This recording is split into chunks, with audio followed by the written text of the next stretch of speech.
our effort. This is the heels of our effort by Secretary McDonough, hiring 45,000 nurses over the next 3 years to keep up with attrition and also to staff those key roles.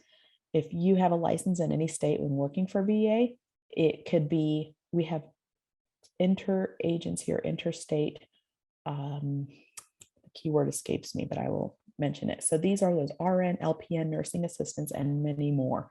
We have Miss Stephanie and Cassia that will be sharing a little bit more of those details here on the right before the Q&A. But these are, it's almost like the HOV lane on getting in if you are in those critical needed positions.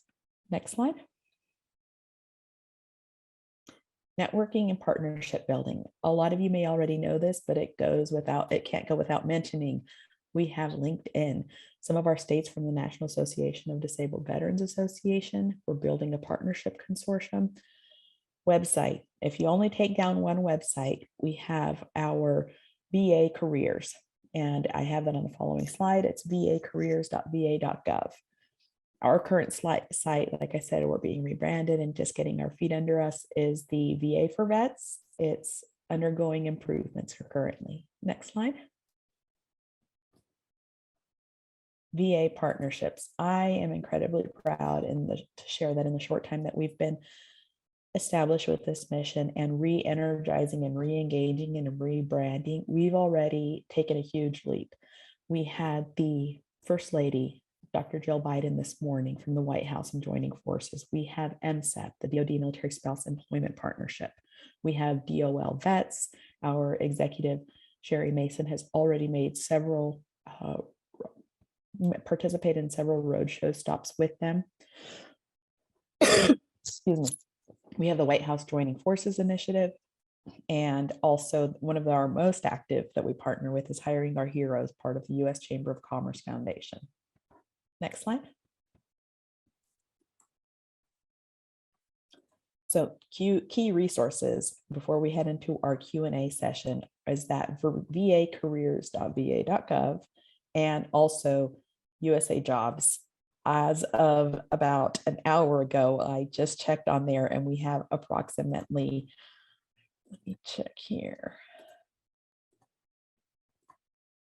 546 positions as of noon today. So what you do is you go in there, you can click on the box for sharing these links. I've got a shortcut saved on this slide for you, and make sure that you're checking that box that says military spouses. The more boxes as categories that you check, the more eligibilities that'll pop up, and it will increase your job search. Next slide, please.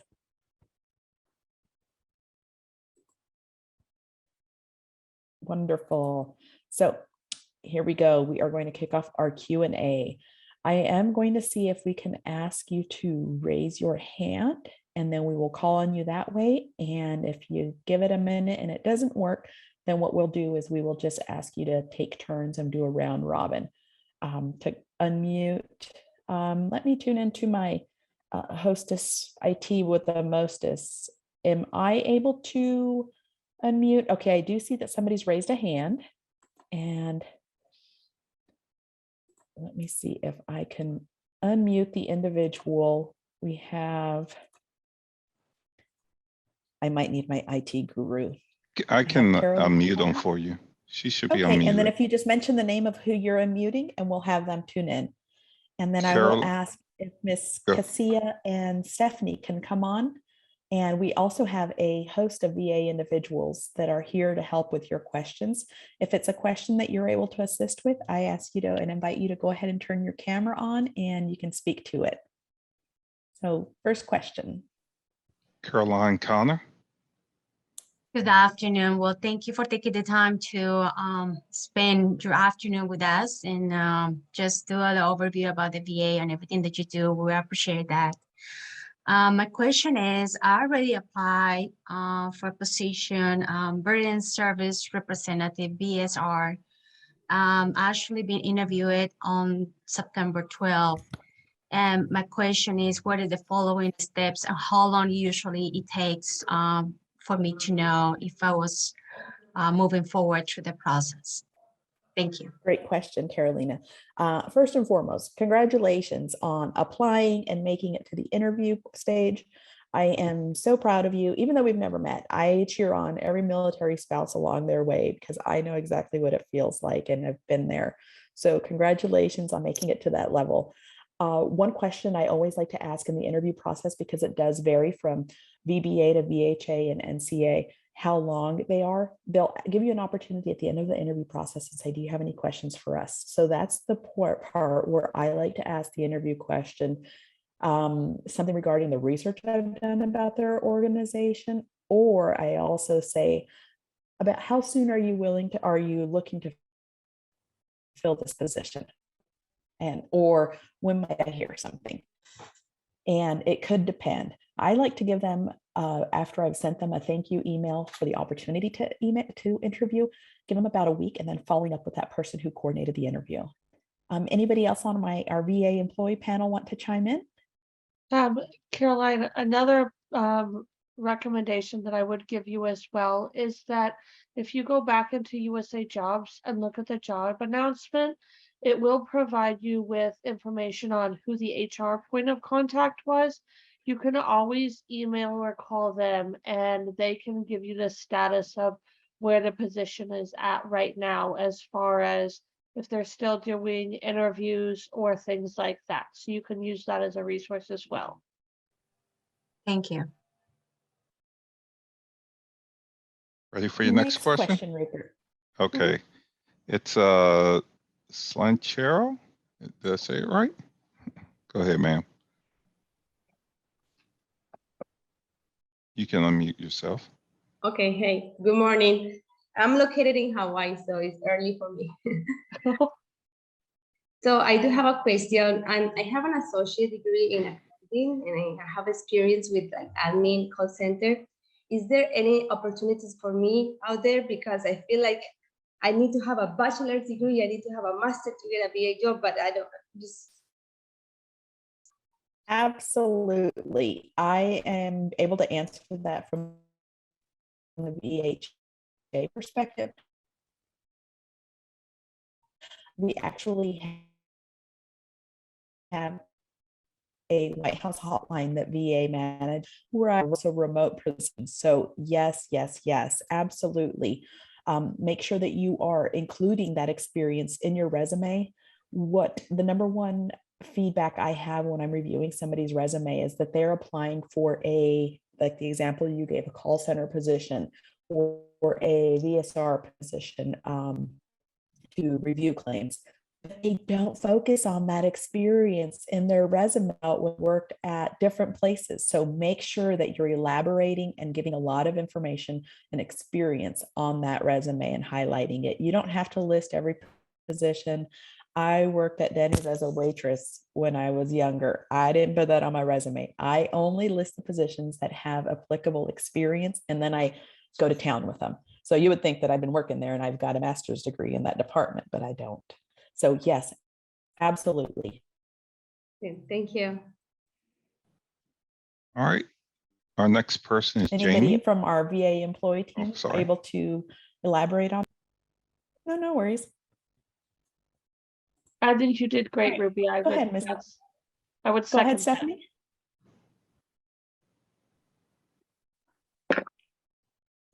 I just said I think you did great, Ruby. I would second what you said. So. Oh, if I could send you little hearts right now, I would, Stephanie. Thank you, ma'am. So Miss Jamie, your question, I believe you're next. Hi, can you hear me?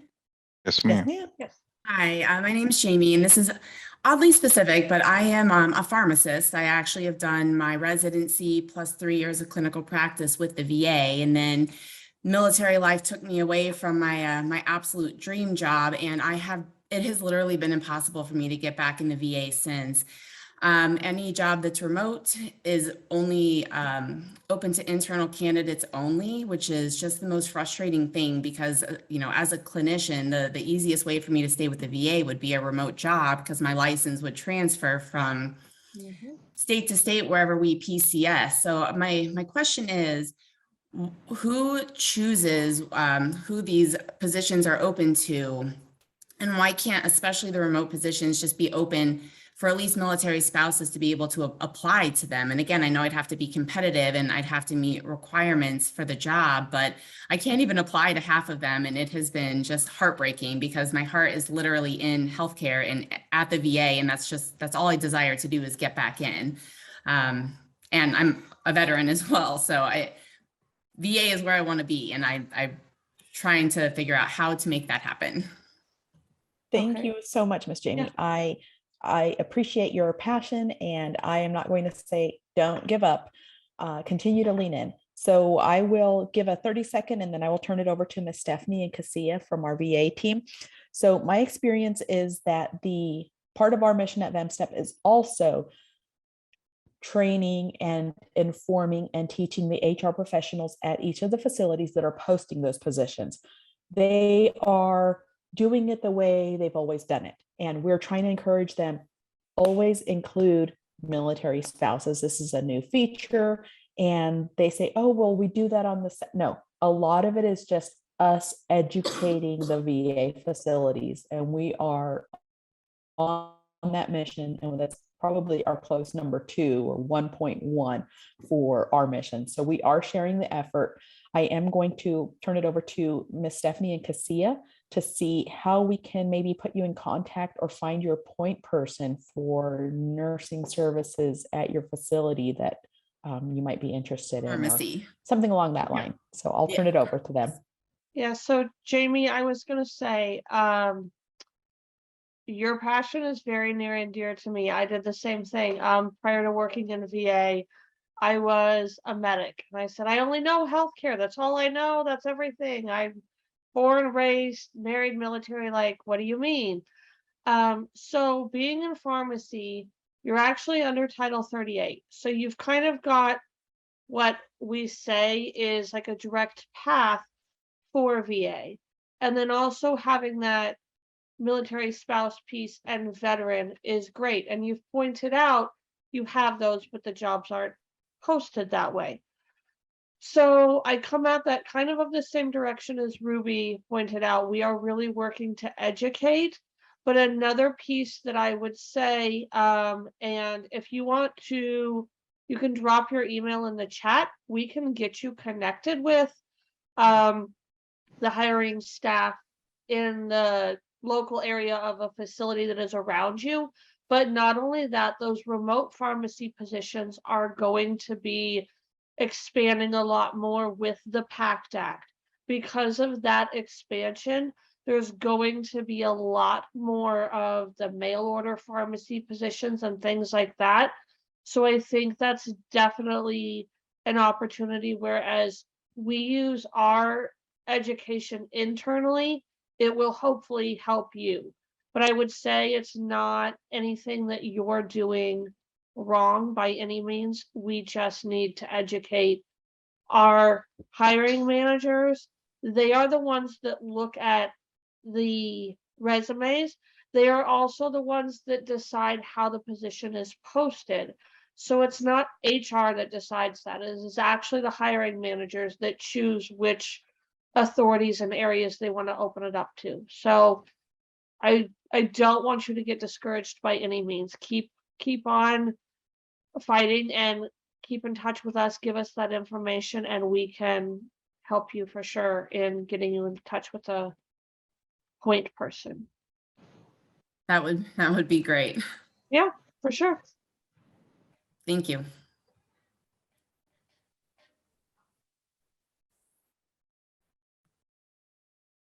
All right, Ruby, the next person is Jamie. Well, Jamie just went, sorry, Jamie. Tim? Yes, thank you. So I have over 25 years experience in IT and was a career professional before I became a military spouse about 6 years ago.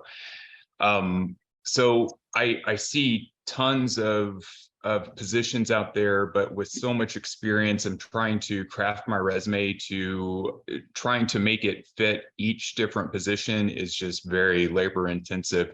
Is there better way to figure out which are the right positions to apply for, or to streamline the resume in such a way that would fit kind of blanket, so that it isn't such a labor intensive process for every position that comes up to try to match whatever position. I don't know if that makes sense. Yes, absolutely, Tim. I understand what you're saying. I am going to turn it over to, we actually have an IT professional from VA on the call today to answer those types of questions. I peeked ahead to see how many individuals had hands up. So I'm going to let her go ahead and chime in and ask the other individuals. If we don't get to your question in the next 9 minutes, drop it into the chat with your email address and we will get it back to you. But I will go ahead and turn it over to our IT guru who's on the line.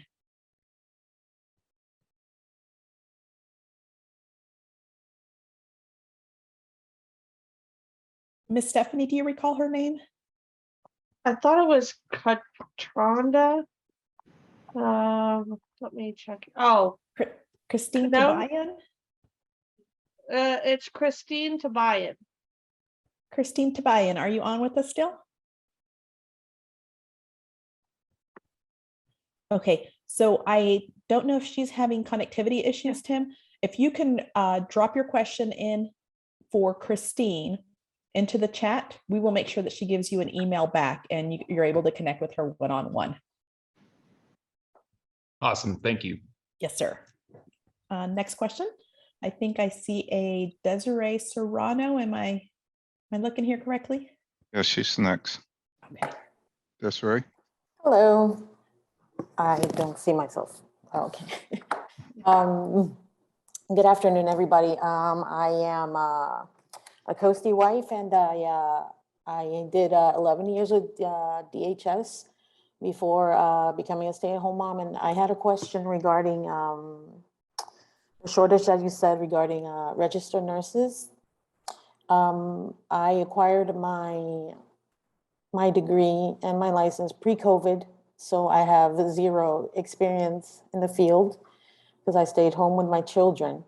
And I wanted to see if you could give me some pointers regarding the application process, and if you would suggest that I continue with the recent graduate program. I think I saw a slide there in a moment.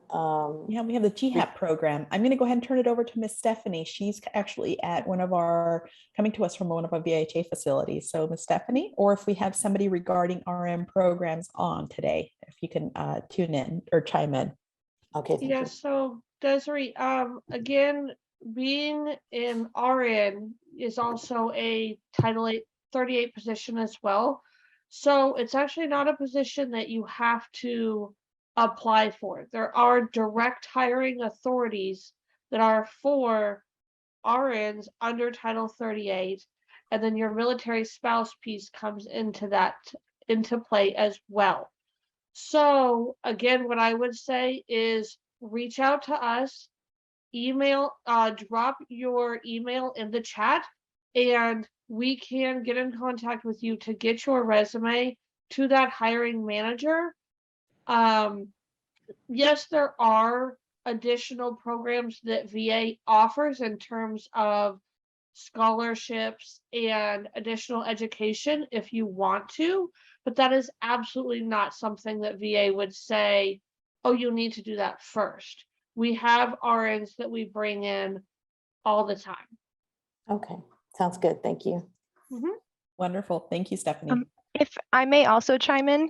Yes. Hi, I'm Brianna. Hi, I'm Brianna. I'm a nurse recruiter at the Leeds VA in Massachusetts. If you are a new graduate, I know our facility has an RNTTP, which is the Registered Nurse Transition Program, where you would get a year's worth of training within the VA as a new graduate. So you may want to look at your local VA as well and see if they have that option. Okay, sounds good. Thank you. Perfect. Thank you very much. So I see we have about several hands up. We have Emily Emily next. I am going to go ahead and invite her to unmute herself and ask the other individuals. If we don't get your question in the next 4 minutes, we will be having follow-on sessions after this if you want to tune in for those, or drop your question in the chat with your email address and we will get a response back to you. So Miss Amelie.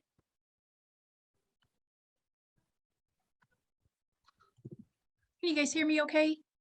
Oh, I can hear you now. Thank you. Perfect. Well, I personally wanted to say thank you so much for holding this. This is something that I've desperately looked for years, being a military spouse. So a little bit of background, I just graduated with my master's in social work, and I also obtained my limited license so that I could provide counseling services. I have been applying for about a year and a half, and now I've been applying more because I have that kind of accelerated education background, but I'm still coming up empty. And it seems as though I'm only qualifying for, you know, reception positions, things that are outside of my education experience. So my question is, how can I guess, tailor my resume or show people that, you know, I am, you know, basically advocating for myself in terms of getting the job that I am most interested in when it comes to mental health within the VA?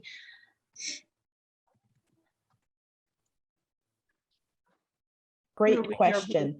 I will echo the same advice that I gave our original or our first question, as far as making sure that we are emphasizing and focusing on those experience in our resume. Secondly, applying for stretch assignments. Sometimes you could start as a receptionist, but a lot of those positions or some of those positions could be limited to internal postings only. And once you are in, you're able to apply for those broader scope.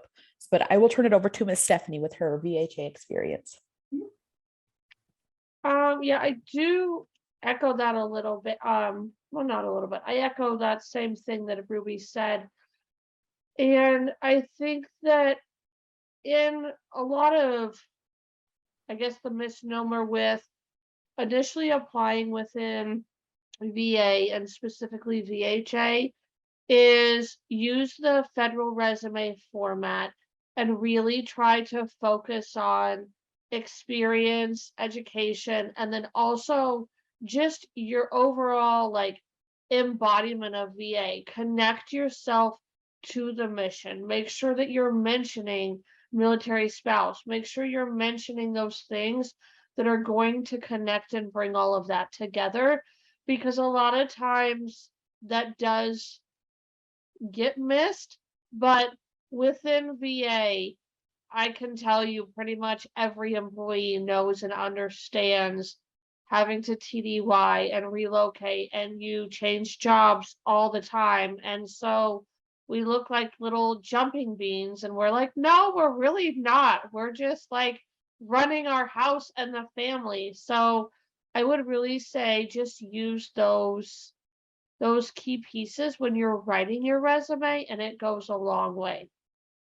Okay, and then I do have a second part question, and it's kind of short, but when it comes to applying for jobs that are out of state, how can I basically put it on my resume that I am okay with relocating? Because I know a lot of the times employers, excuse me, will be discouraged. You know, as it was mentioned earlier in the introduction, you know, they will get hired on, and then 6 months later, you know, they're leaving, they're PCSing with their husband. For my situation, you know, I'm okay with relocation, you know, and staying there for a few years if need be. So how can I voice that and allow my employer to know that they are going to get a good few years out of me in terms of a good worker? So I would say the best piece with that would be there is a piece in USA Jobs in the profile where you can put if you're willing to relocate. But then again, I would say in the top of your resume, just put a block area that says willing to relocate, or put the cities or places like you're willing to go to. Obviously, if you're open to anywhere, I would put just willing to relocate within CONUS or something to that effect. If it is specific, I would limit it to about 5 or 6. But I would definitely include that on the resume at the Okay. top. Perfect. Thank you so much.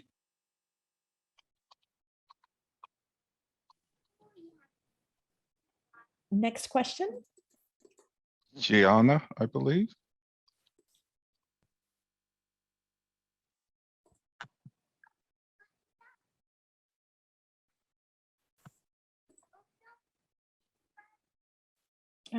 Not able to hear you. Are you able to unmute?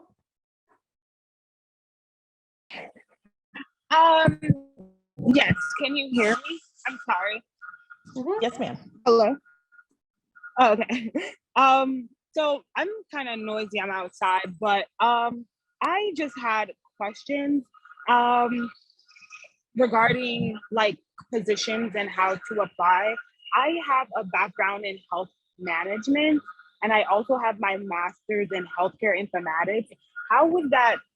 What jobs would the VA have that I could use my degree?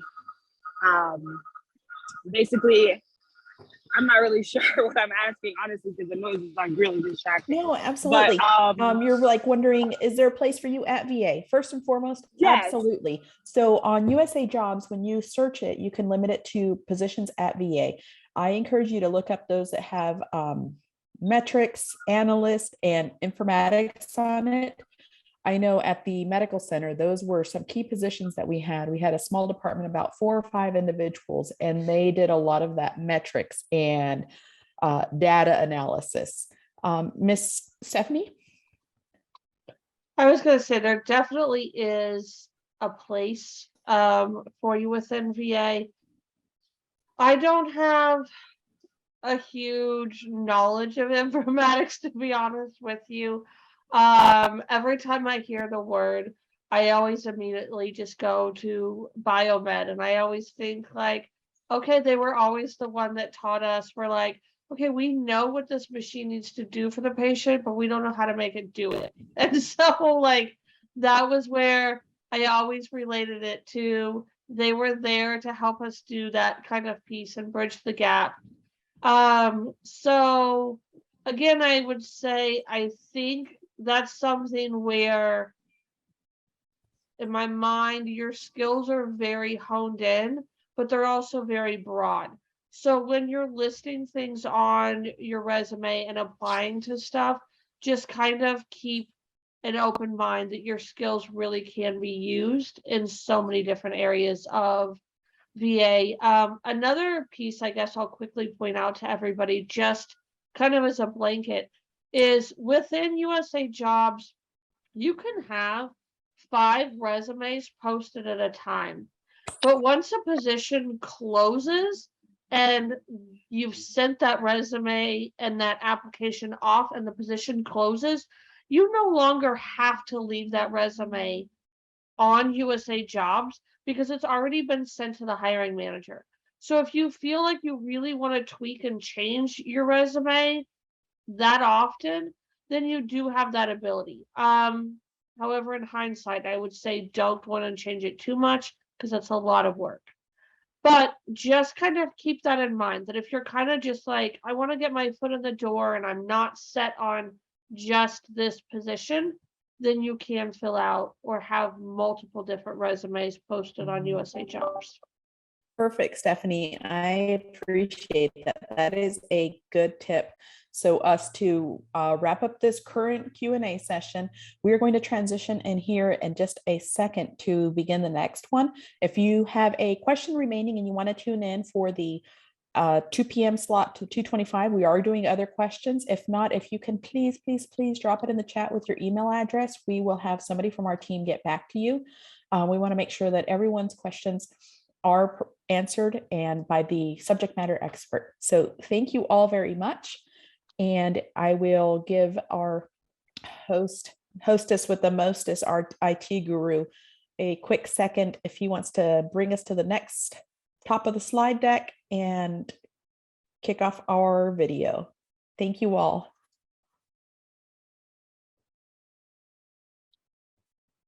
Thank you, everyone.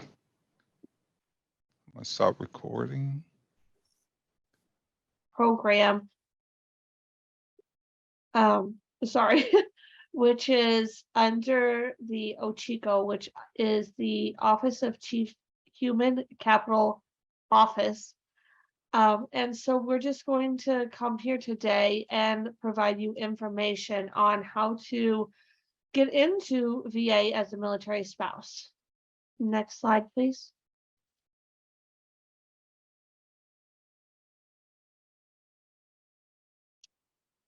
We can go to the next slide. That's fine. Thank you.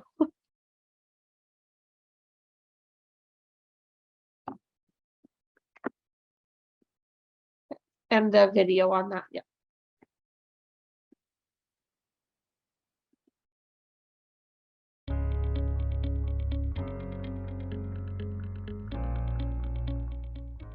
Hello, I'm Tracy Thierot, Chief Human Capital Officer at the Department of Veterans Affairs, and today's strategic human capital topic is military spouse employment.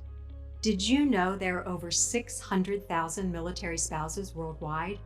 Of those actively seeking employment, 30% are unemployed and 56% underemployed. What is VA doing to tap into this highly educated and highly skilled talent pool and support military retention and readiness? First, in October 2019, VA joined the Military Spouse Employment Partnership, a program sponsored by the Department of Defense. By taking this pledge, we demonstrated our commitment to working with DoD and military installations across the country to engage military spouses in conversation about career opportunities at VA. Second, we are leveraging technology, connecting with military spouses through LinkedIn and Facebook to provide information and education on the federal hiring process. Third, we are tagging VA jobs listed on USA Jobs for military spouses and including in our job announcements information of interest to them, such as remote work opportunities and flexible work schedules and childcare and health and wellness benefits. Fourth, for positions covered under Title V Hiring Authority, we are using the non-competitive procedures approved by the Office of Personnel Management, which means that a military spouse who applies for one of these jobs, such as an accountant, veteran service representative, human resources specialist, cemetery caretaker, contract specialist, budget analyst, engineer, police officer, and many more, can be selected for employment by the hiring manager as long as the spouse meets the minimum qualifications for the job. And last, but certainly not least, VA is working with DoD to identify spouses with healthcare experience or training for positions in the Veterans Health Administration that fall under our accepted service appointment authority, such as physicians, nurses, social workers, physical therapists, occupational therapists, and many more that do not require application in USA Jobs. If you are a military spouse, human resources specialist, or hiring manager and want more information on how VA is leading the way to support the military community through employment, please visit VA Careers at www.vacareers.va.gov.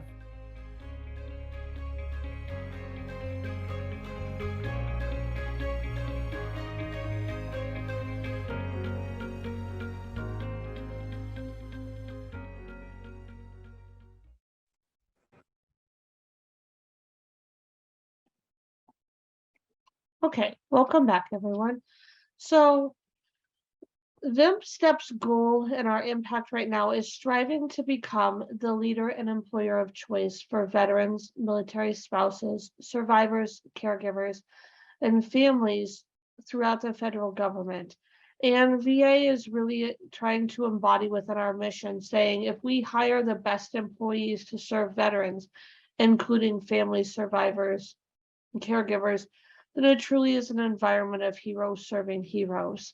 And we know that military spouses embody so much of that. And so our goal is to train and support our VA colleagues to recruit, hire, and retain those heroes to build our internal and external partnerships and raise awareness. Next slide.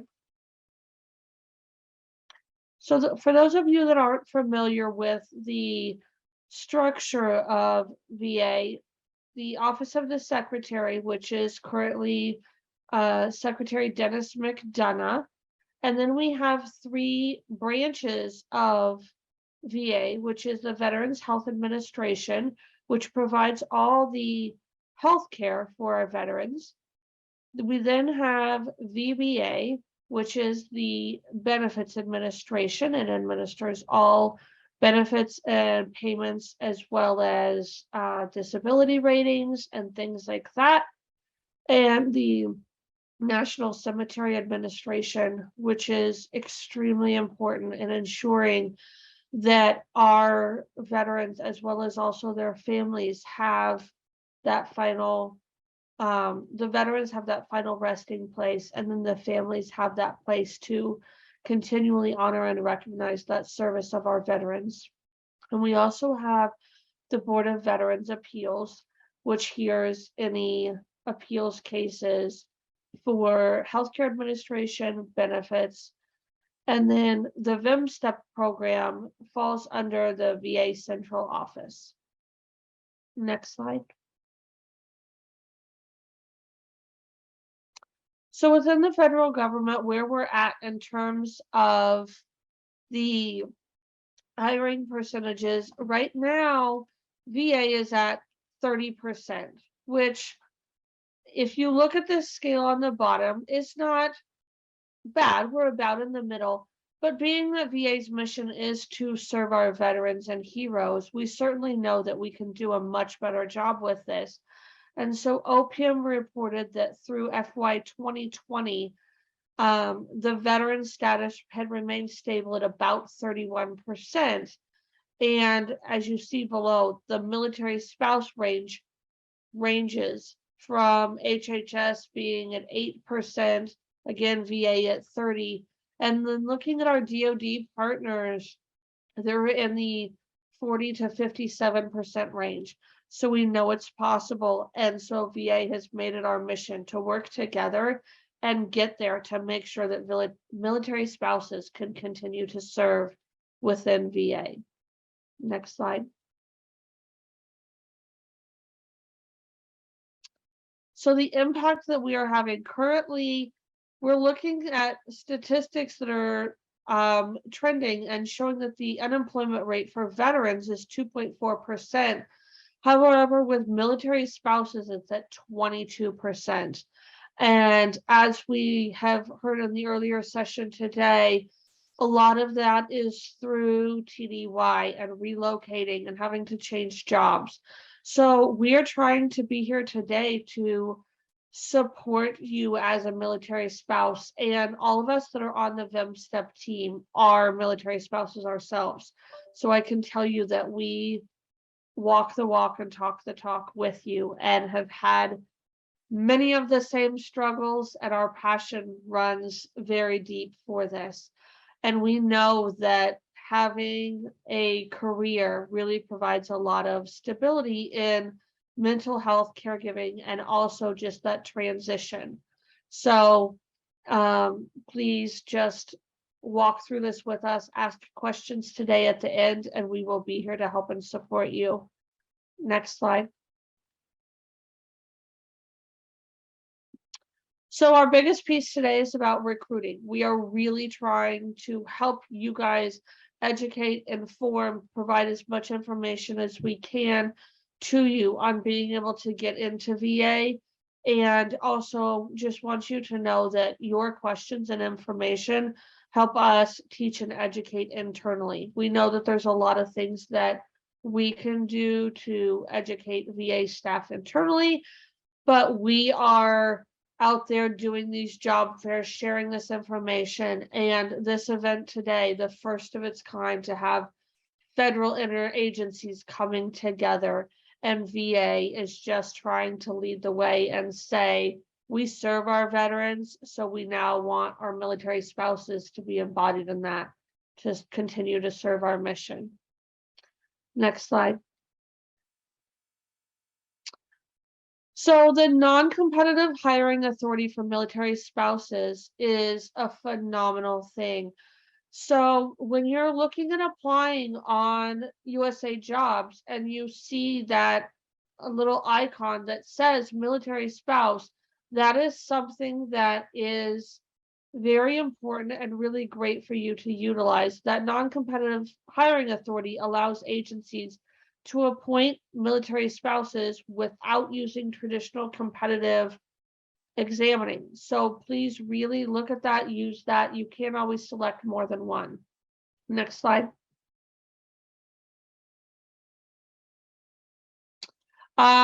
Next we have a few executive orders that have come about. One again on the non-competitive appointment of military spouses, also the executive order on diversity, equity, inclusion, and finally, a provision on relocating military spouses. So we're really making improvements. Next slide. And finally, we have 3 hiring authorities that are specifically focused on veterans. So the executive order on employment of veterans has kind of had an overhaul and really revamped. VERA, which is the veteran recruitment appointment, is up to a GS-11 non-competitive. And then also our 30% or more disabled veterans, which is a hiring authority that we can use for them as well. Next slide.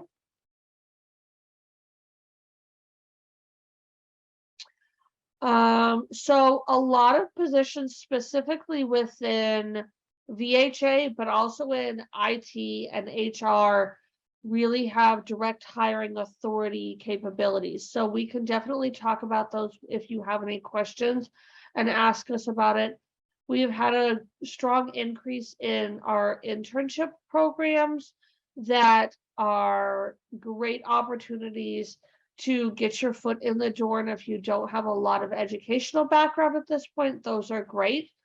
Also, the recent graduate programs, those are programs that you can take your degrees that you've recently received and expand on that knowledge and really provide VA with that educational background that you have recently received.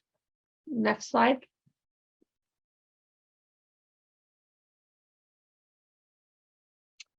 Our nursing positions. So nursing positions can include RN, LPN, nursing assistant. It can also include areas such as pharmacy techs. So for external job opportunities that are a Title 38 or what some might refer to as a healthcare position, there is no requirement for them to be posted on USA Jobs. So you can submit a resume for those Title 38 positions and be hired without a posting having to take place. And VA Secretary Dennis McDonough on September 26th said the VA needs to hire 45,000 nurses in the next 3 years.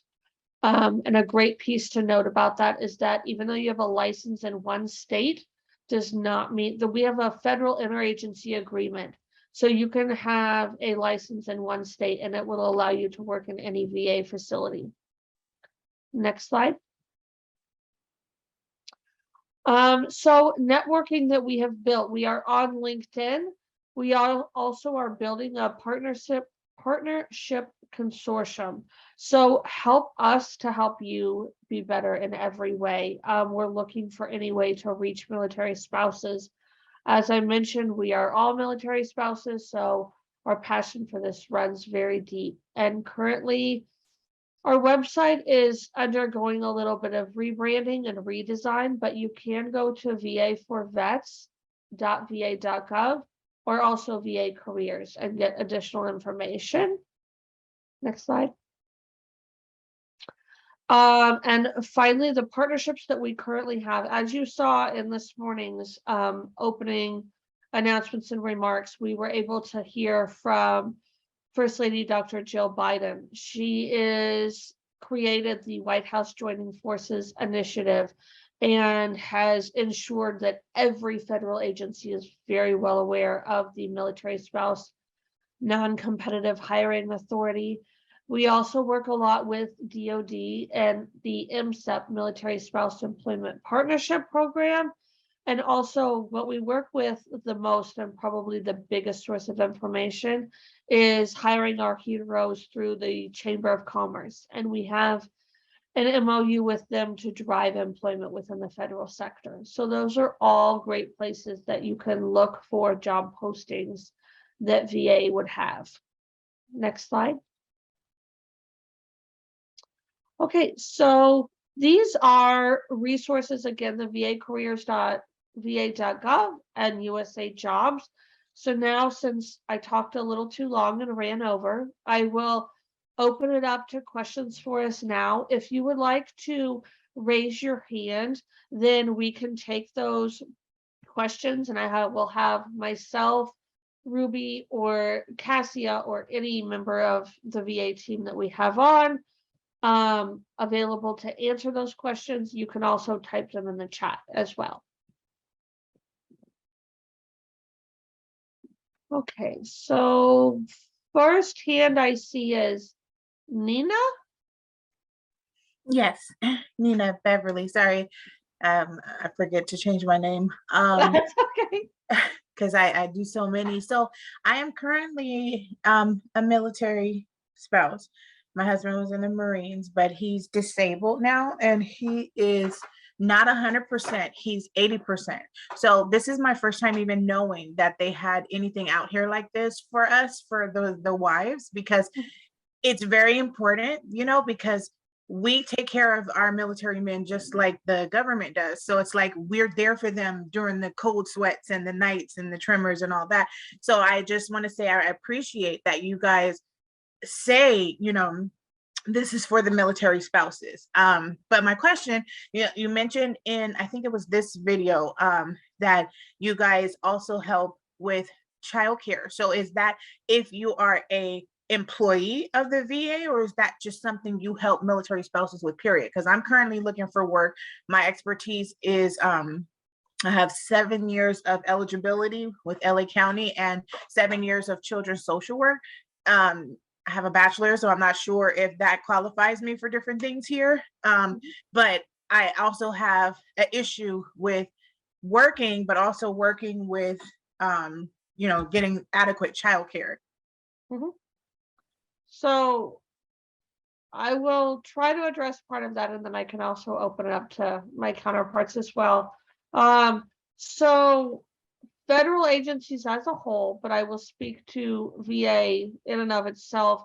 Being an employee, there are childcare pieces that come as part of a benefit of working in VA and federal government, but also your question in regards to kind of how that all would play out and work together.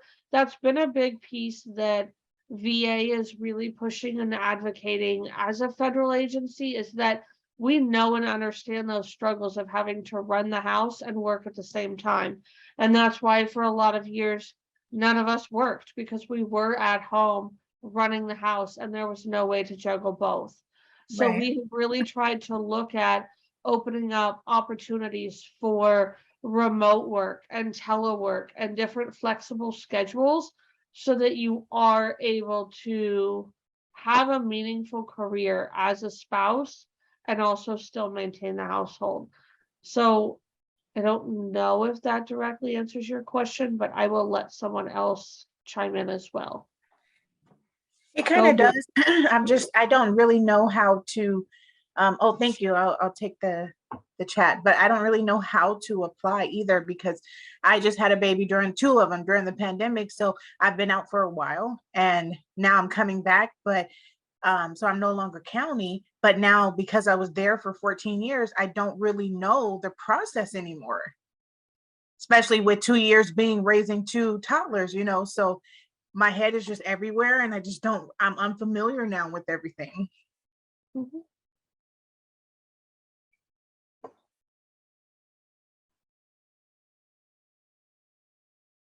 Ruby, do you have something to add? Yes, I just saw it. Miss Sabrina Clark just dropped the link in the chat for VA's childcare subsidy program.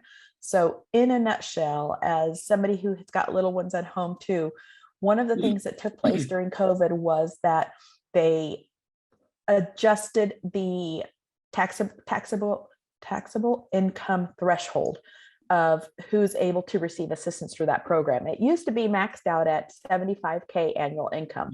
Now it's amped up to just about every single employee is eligible for some degree of reimbursement program. So I am happy to share that VA's childcare subsidy program. Ms. Sabrina Clark did drop the link in the chat. I will go ahead and give her a moment if she wants to speak to it directly. Ms. Sabrina?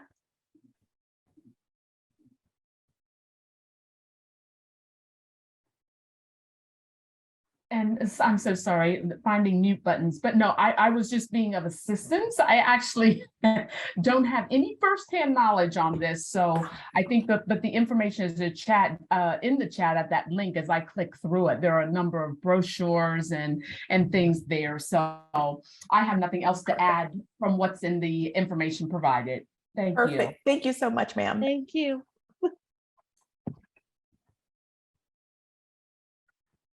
Okay. Thank you. Thank you very much. Absolutely. The next hand that I see is Katia Klein. Yes, thank you. Thank you for taking my question, and thank you for doing this for us. So my question is, being a reservist wife, I do not have the preferred job for the federal jobs positions. Do you have any suggestion in that regard? Ruby, do you or? That's a great question. Ms. Casilla, are you on? I am on. Is that something you were familiar with? As far as may not qualify directly for that military spouse one, Yes. hiring preference? Can you hear me? Yes, ma'am. Yes, I would suggest that she do is apply for the direct hire announcements that we do put out. And as well as you all have said that there are a direct path if it is a patient care position. So those avenues she can take without having any veterans preference or military wives, any of those avenues. So I just think that just keep applying that way for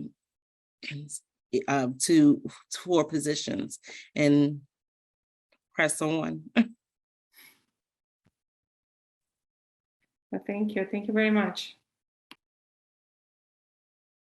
Thank you. Thank you. I think the next question is Ms. Letney Rodriguez or Letney Rodriguez. Yes. Can you hear me? Yes, we can hear you. Go ahead. Yes, we can hear you. Go ahead. Okay, perfect. Well, thank you for hosting this. I really appreciate it. I have two questions so far. The first one would be, I am currently going to be PCOSing for the first time. So I'm in the situation where I don't know if I should put my new address or my old address. Well, my current address and my future new address when applying for a job, because that's where I'm currently struggling at when I do some job applications. Okay. And then my second question, okay, sorry, you can answer the first one. Sorry, Stephanie. No, you're okay. You can go ahead and ask your second question. We can do them together. That's fine.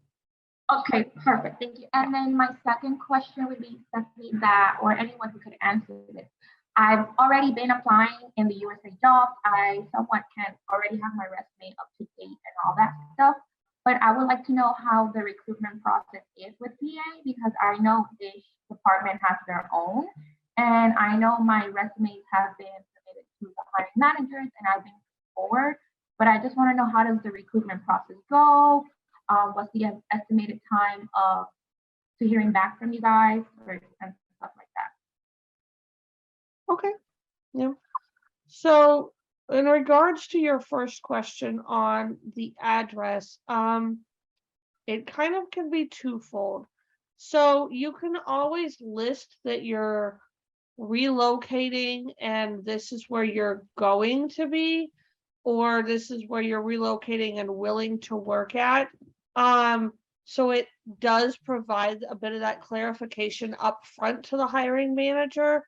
So I would say it's up to you which address you want to use, but if you're going to use the new one, just explain that information. In regards to the second piece on what the hiring process steps are and things like that, I could go into a little bit of detail. I may see if Cassia wants to help us because that's more of her forte. I wouldn't say we all have different ways of doing it. It's just really HR has processes, but depending on the pieces of, there's timelines, but there's so many moving pieces involved. So I have one, Miss let them Stephanie. speak to I don't that. know if it's the right answer. Yeah. So what Ruby does, because I live in West Virginia, but I commute to DC, and I am willing to make that commute 2 hours each way. So on my resume, I actually don't even list my home address. What I list is my name, my email address, my, at the very top, my LinkedIn profile, and then I say areas or regions, and then I list the cities, and DC Okay. being my number one. And in my USA Jobs profile, I just put whatever address I get mail at in case they want to send me a Christmas card. I've never seen anybody use the address that I put in USA Jobs on the profile, but on the actual resume, I use that because every square inch of your resume is precious real estate. I use that space to my home address. Don't let that limit you, because my home address, I got a car and we'll travel. So that's just how I do it.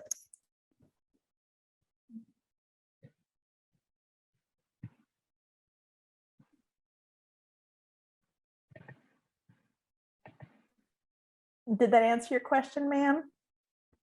If not, we can go to the next person with their hand up.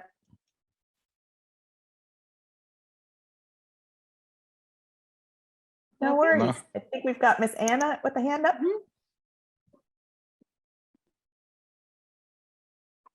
Anna Controlla? You have to unmute your mic, ma'am.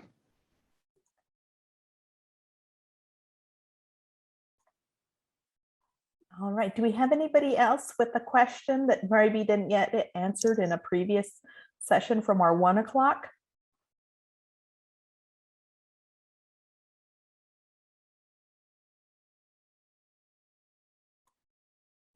This is good. We have so many opportunities to share information, and we go through our little presentation about 15-20 minutes. I'm not sure how many questions we're going to get.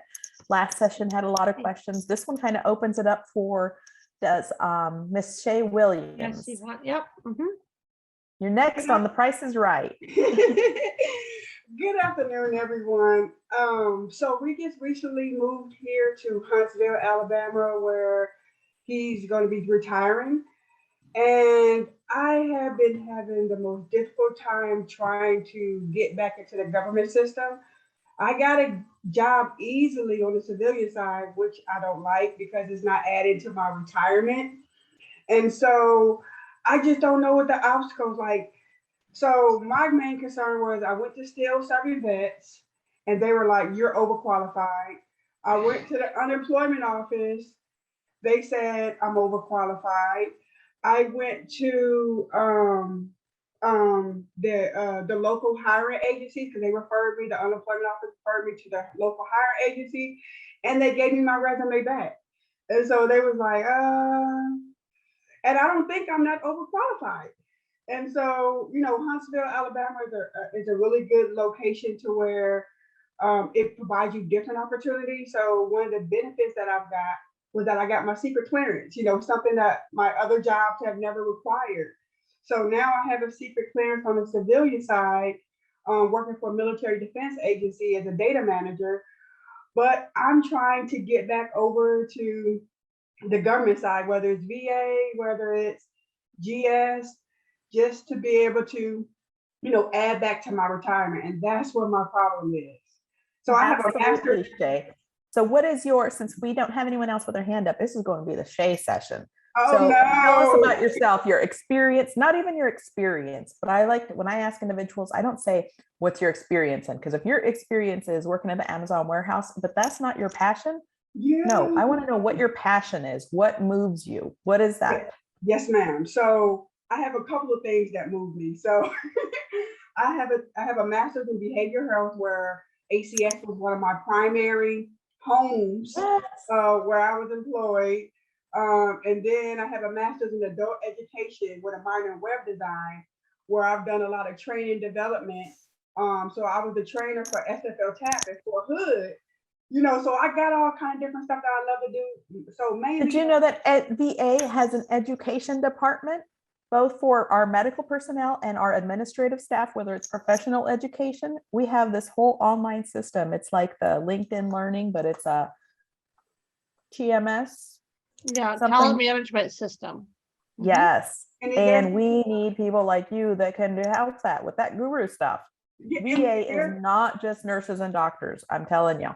Yeah, so I wound up getting excited because a couple of months ago they sent me an email saying that they wanted me to interview, but they wanted me to fill out all these questionnaires first before I did it, and I was okay with that. But then the position that I applied for was telework. But then in the interview, when I looked at some of the requirements, it was telling me that it was actually 2 hours away, which was in not Birmingham, but somewhere, another city. And I didn't want to commute. So I'm like, well, the job announcement said this, was fully telework, and now it's, brick and mortar. So I never completed the process because I didn't want to drive 2 hours, for GS11. I'd say ask them how often you would have to come in, because I work in the DC area, but I telework every day. Stephanie is in the DC area on detail, but she's in Kansas City. So you just ask them how often you're expected to come in. I did, and they told me it was no longer remote. It was brick and mortar. Well, then it just wasn't for you, Miss Shay. We don't want to be part of that. Yeah. But I'm telling you, there is something out there for you. I'm going to ask you to drop your email in the chat. Yes, ma'am. And put in there a little blurb about your experience or your passion, and we'll see, because we'll have access to the chat even after the event today. Okay, so I did it on the other session. You want me to do it on this one as well? Sure, make sure I don't know where to look at. Okay. Exactly. Yeah, because we're gonna go back through all of them when we're done today. So just ask away as many times. Okay, because I'm just looking for some networks to try to help me get back my time. And so I appreciate the— Hey, you got to connect with me and Stephanie on LinkedIn. And anybody who's on right now, connect with me on LinkedIn. I'm on there. I try and dabble in every field. I don't care if you're a butcher, baker, candlestick maker. Yes. We got to connect. Yes. Been there, done that early in my career. You have two other groups. Thank you, sir. Oh, wonderful. Yes, We've ma'am. got 2 more questions. Yeah, Ms. Stephanie, Nikki. I'll turn it over to you. Yeah. So Nikki Harrison. Okay, hopefully you can hear me. Yes. Great. I'll keep my camera off for my background doesn't look great. So I have it was answered in the chat. I also put my question in the chat, but one of the things that I'm struggling with is I am a recent veteran military spouse, I guess. My husband retired from the Marine Corps after almost 26 years of service. And so what I found is really kind of a loss of identity that happens with us as military spouses. You and him both. For both of us, right? And there's so many resources for our veterans. He's also a disabled veteran, so I'm so appreciative of that. But what I feel like happens is there's not as much for the spouse, right? Because I'm no longer a military spouse to an active duty service member.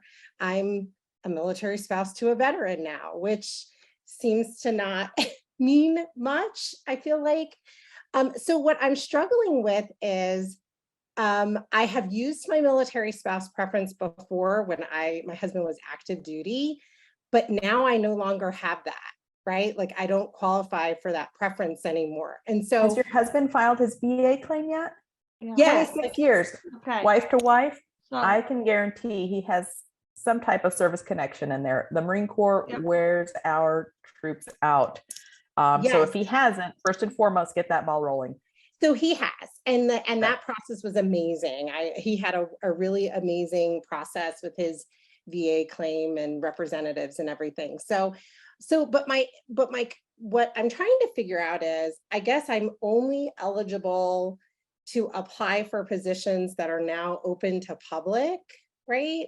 I can't, there's no other Or the non-competitive ones, or what are those called, Stephanie? So there's direct hire authorities. Yes.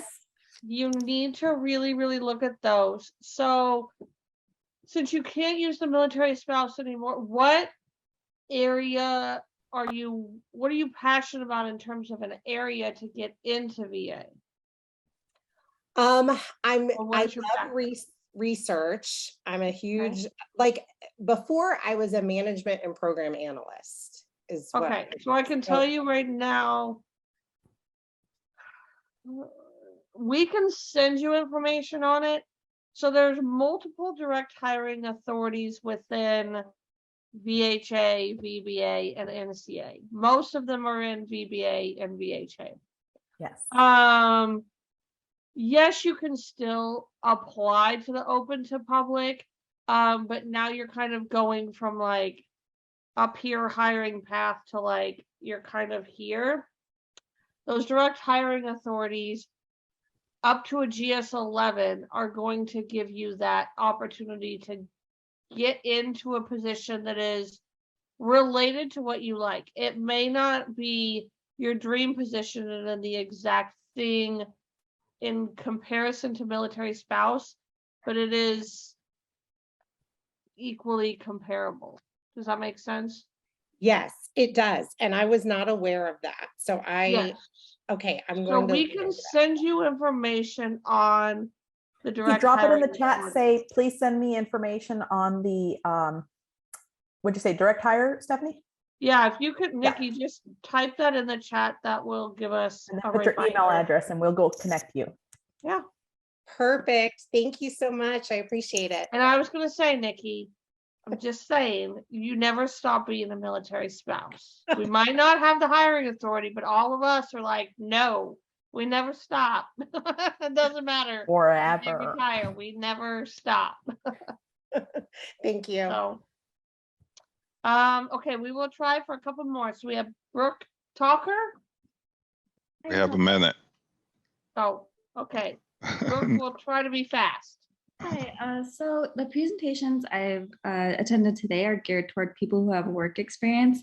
I have a master's in healthcare administration. Do you have any tips on how to format my resume? Oh my goodness, Brooke. Yay! Yes, yes, Brooke. Yay! Awesome. Stephanie, tell her about the program. Okay, so VA has an amazing, amazing fellowship program. They open it up every year. Anywhere between 40 to 55 medical centers across the country get what we call a GHAP. It's a Graduate Healthcare Administration Training Program Fellow. It is fully funded. It is a 1-year training program just on healthcare administration and teaching you the VA way. And once you're done with that 1-year fellowship, you're automatically placed into a position of a GS-11, or you can non-competitively compete for other positions within VA. Okay, can you repeat what that program is, please? Yep, it's GHAP. So it's GHATP, Graduate Healthcare Administration Training Program. I'm going to try and drop a link to it in the chat. I'm pulling it up on my separate screen Yep, here. Sabrina Clark just put a link to the one in. Yes, Houston. Sabrina, you're getting candy bars I'm today. good for something. I can at least do that. Yeah. Yeah, they're at medical centers across the country. I mean, like, there's so many of them, and you can apply to all of them if you're willing to relocate, and it is the best program ever. Amazing. I didn't even know this program existed. Thank you so much. Yes, it's great. We So have one more person. Got one We more can try hand to- up. Yep. we'll hurry. Take it, Stephanie. Alondra Roma. Hi, good afternoon. My name is Alondra. I graduated in the 2020 from nursing in Puerto Rico. Moved to Houston. I've been trying to enter to the BA since then. Then this summer I received a call for an interview and I went for both interview. And then I think like one and a half ago, I received a call about I was tentative select. So, and they will email me the writing offer, but I never received the writing offer. It's been like a month and a half, and I've been trying to contact. I want to know what else I can do or how I can process, because my husband will move again in June. So I don't see any waiting to the next station then, or what else I can do. So in that case, what I would do, so when you moved in June, are you in a completely different, like duty station, different state, or are you close enough to the prior facility? I was in Puerto Rico. We moved to Texas, and then we're moving again in June, but we don't know where. Oh, you haven't moved yet. You're going to be moving in June. Okay. What I would say virtual and remote positions. Absolutely. Yeah. I mean, you can try and reach back out to the HR staff at the facility that gave you the tentative offer a month and a half ago. Because if you have your foot in the door at VA, even if you work one day, you can transfer to another facility wherever you go in June. Like, you don't need to know where you're going. Because potentially, and Cassia may be able to help us on this, if you don't get in before that, you might potentially have to redo the direct hiring authority for a nurse. Okay. Yeah, because I've been trying to reach out them. I don't have any success answer. But I am raised a nurse and I've been 2 years without working because I just graduated in the pandemic. So, and then I have a baby. So it's like. So put your email in the chat for us and let us know, just remind us that you're in Houston, because then we can try and check and see who the nurse recruiter is and make sure that they get in touch with you. Okay. So put in your name and your email and Houston, and that will remind us. Okay, thank you. I appreciate it. Okay. Perfect. Thank you. So I wanted to tell Richard, thank you so much. I see we've got maybe 60 seconds. So if you can turn it to the first slide. Well, I'm going to stop recording and then I'm going to start recording again so that they can see the gaps in the presentation. Well, good afternoon, ladies and gentlemen. Rupert, if you can take us to the next slide. And then we'll go into the video. So thank you everyone for tuning in this afternoon. This is our third session. I will try and keep my raspy voice under control and keep my coffee at bay. And just thank you all for tuning in, whether this is the first one or you have now tuned in for us 3 times because you just love us. Thank you very much. We're going to kick it off with a quick intro video and then we will take it from there.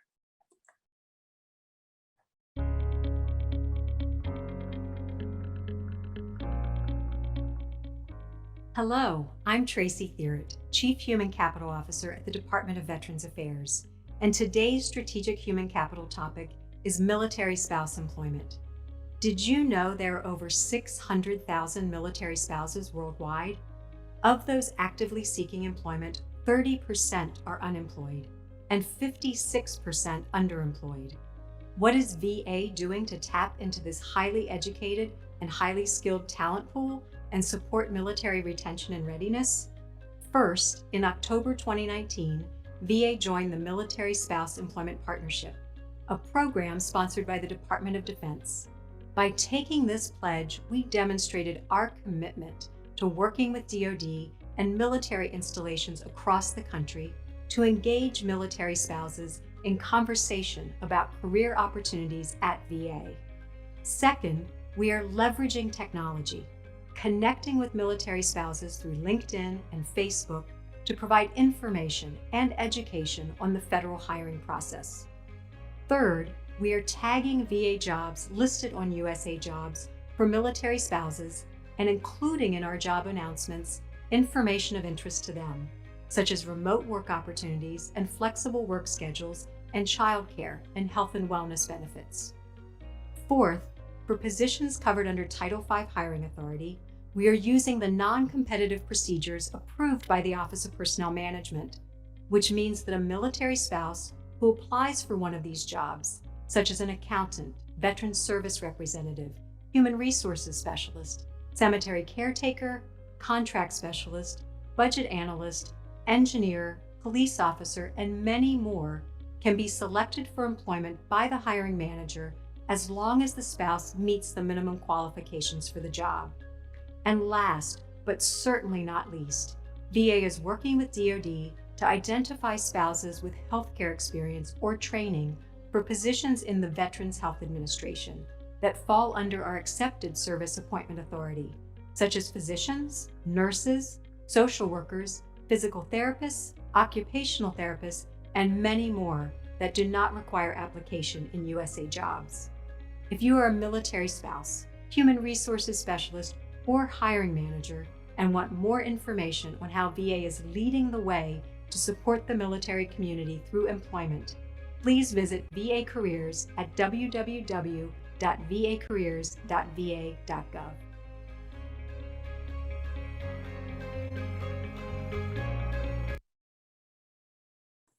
Wonderful, Rupert. Thank you so much for sharing that video. So we will go ahead and get straight into it. So, are you able to go back one slide?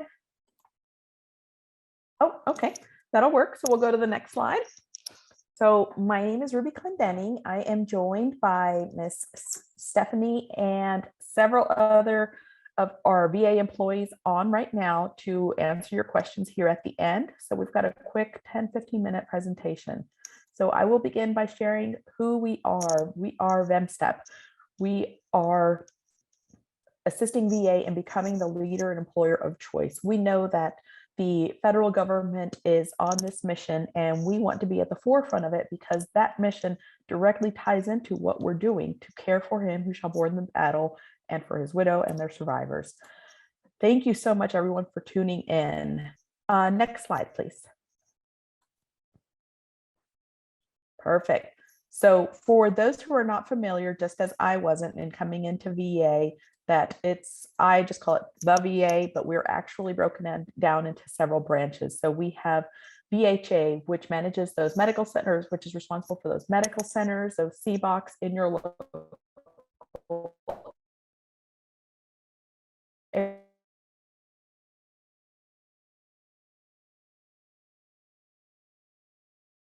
areas or in your neighborhood. Disabilities, they have your VA home loan program. They run all of those from that VBA office.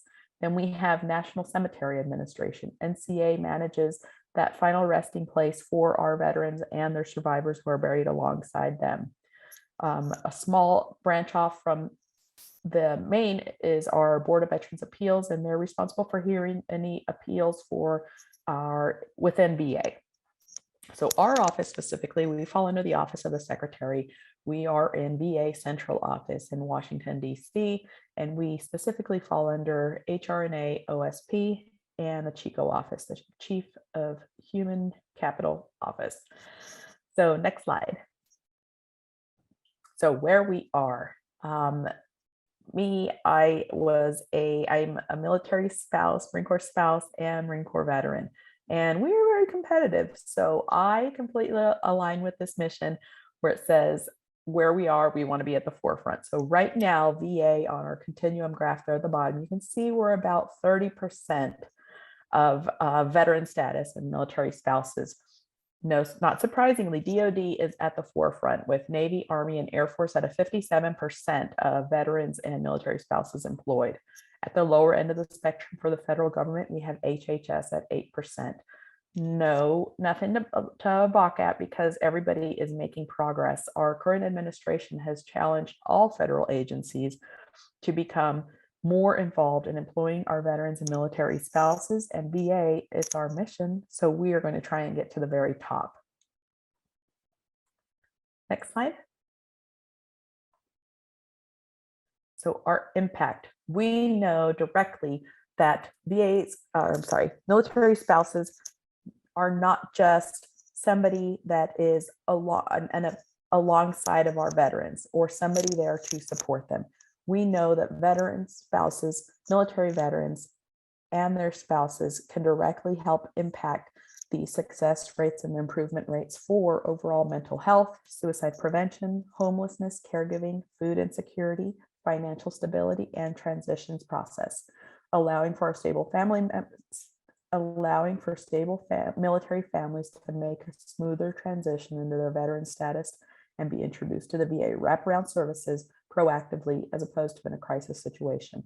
So by getting our military spouses involved and knowledgeable and in support of VA, that second and third order effects are being directly impacted by or directly felt by the family as far as success and positive outcomes. Next slide. So how we're stepping forward. So VA's whole mission is to recruit, retain, and promote more military spouses and veterans. And you guys are tuning in because you are going to help us with the recruit. This is our effort and our involvement to partner with other federal organizations to help recruit, whether it's networking, recruitment, outreach, and marketing, to get more military spouses into the organization. As an individual or military spouse trying to get their foot in the door at VA, I know exactly the challenges that you face and the frustrations that could be felt in trying to get into a organization that allows you to do your heart's work.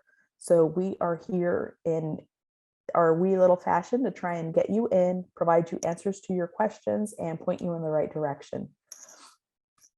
From there, once you become a military spouse, once you become a VA employee, we are going to continue our efforts by retaining you through career advancement, employee engagement, and workforce solutions to continue your career throughout your military relocations. And then from there, promote you. We are not just trying to get you employed, get you a job. We want you to have a career that is your heart's work and is transportable to any location where you might relocate to. Next slide, please. So we're going to go over the hiring authorities and the special preferences to outline. Miss Michelle, Glenn, and Adrian have done a fantastic job of that at this morning's sessions to try and outline them. We are going to hit those just one more time to clear up any questions. So we have non-competitive appointment for military spouses hiring authority, and it applies to the following categories: spouses of service members in the armed forces on active duty, those who incurred 100% disability because of service members' active duty service, or the spouses of service members killed while on active duty or as a result of their combat-related or their service-related injuries and disabilities. Agencies can choose this authority by filling competitive service positions on a temporary, term, or permanent basis.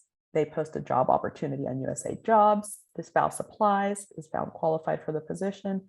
It just doesn't allow the authority just doesn't allow a spouse to be appointed over any other applicant. It doesn't give you front of the line privilege, but it gives you in that highly competitive pool.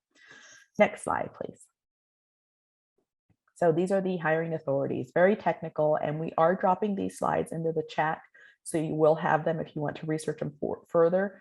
The most current one is that 2019 NDAA, which removed the provisions that limited the application to those just relocating spouse. So doesn't have to be a new employment opportunity as a result of a relocation.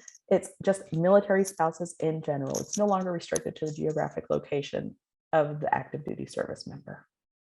Next slide. Here we go with the veteran hiring authorities and the executive order. Those are also 3, the executive order that employs veterans in the federal government, the 2nd, the VRA, Veterans Recruitment Authority, and also the 3rd, 30% or more disabled veterans. And that goes, piggybacks on that QR code that we had at the beginning, and we'll share it again at the end to assist your veteran in getting their service connection once they do separate from service, so that you can continue that hiring, using that hiring authority through the secondary approach there. Next slide. Wonderful. Other federal hiring authorities. So these are 4 key. If you are not currently technically a military spouse, or you can no longer use that preference, we have direct hiring authority. This is the one I probably was the least familiar with, and I get the most excited about. I have to call on Stephanie to remind me, and Cassia to remind me what all it includes, because I'm like, first and foremost, how did I not know about this before my husband had his rating? So direct hiring authority, and that includes, it doesn't even have to be a position that's posted on USA Jobs. So it's, you have this need, I have the skills, let's talk. Second is the internship program. We have a variety of internship programs that allow individuals that have just recently graduated. This may have been pursuing their academic goals, and now they've graduated or they're ready to move into the workforce. We have the recent graduate program. This is my other favorite, and it's the GHAP, and it has White House Fellowship and other opportunities in there because it is key in a nutshell. We had a question on the previous session, and the individual was explained the program by Miss Stephanie, and it is a program for recent graduates to apply for a fully funded 1-year opportunity with VA. And after that, it kind of, I don't want to say guarantees, but it's very highly likely that they're going to get a GS-11 type position after that. The VA will help relocate you and align you with an opportunity within that realm.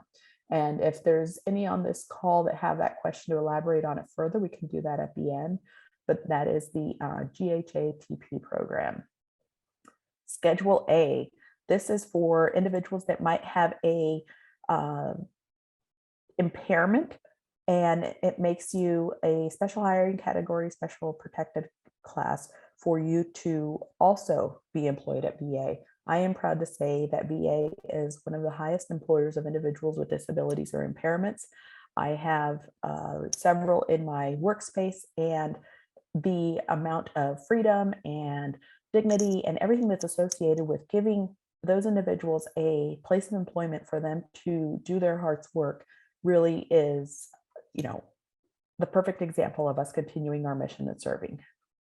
Next slide, sir. Wonderful. Title 38 nursing. This is the one that we have Ms. Cassia and Stephanie on to elaborate on. If we have individuals for those nursing positions, they fall under our Title 38. Any RNs, LPNs, nursing assistants, and those that are medical support in the clinical field. Secretary McDonough just recently said that we are going to hire 45,000 nurses and support staff in clinicians over the next 3 years to keep up with attrition and the demands that we have. And that was just a hot second ago.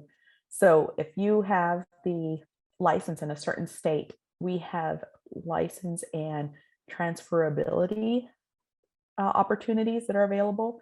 We have individuals with licenses in one state and they're able to practice in others because VA has those partnerships built in. Next slide. Yes, and it goes without saying, and they've hit on it originally, and for networking and partnership building. First and foremost, LinkedIn. It is one of my favorites. I invite any of you that are tuned in right now to connect with myself and Stephanie on LinkedIn. I said it just a few minutes ago that I connect with butchers, bakers, candlestick makers, and everybody under the sun. You help veterans, you serve veterans, we should talk. And you can connect and lean off of my network. The only reason I'm in the position that I am and able to support individuals is because somebody helped me. And this is my way of paying it forward. So if you have a question, drop it into the chat, put your email address, whether it's, hey, I'm a doctor and I am having trouble connecting with a VA medical center. Just type in your heart's work, what field you want to go into, your email address. So if we don't get an opportunity to get to your specific question, we will be able to connect with you and scroll through those through that chat after the event. Second and third, we have those partnerships that we are already building on. And the website, we have that on the next slide. It's the vacareers.va.gov. It is my favorite resource, even as a sharing it with friends and family and individuals that are in the employment search, but also internally.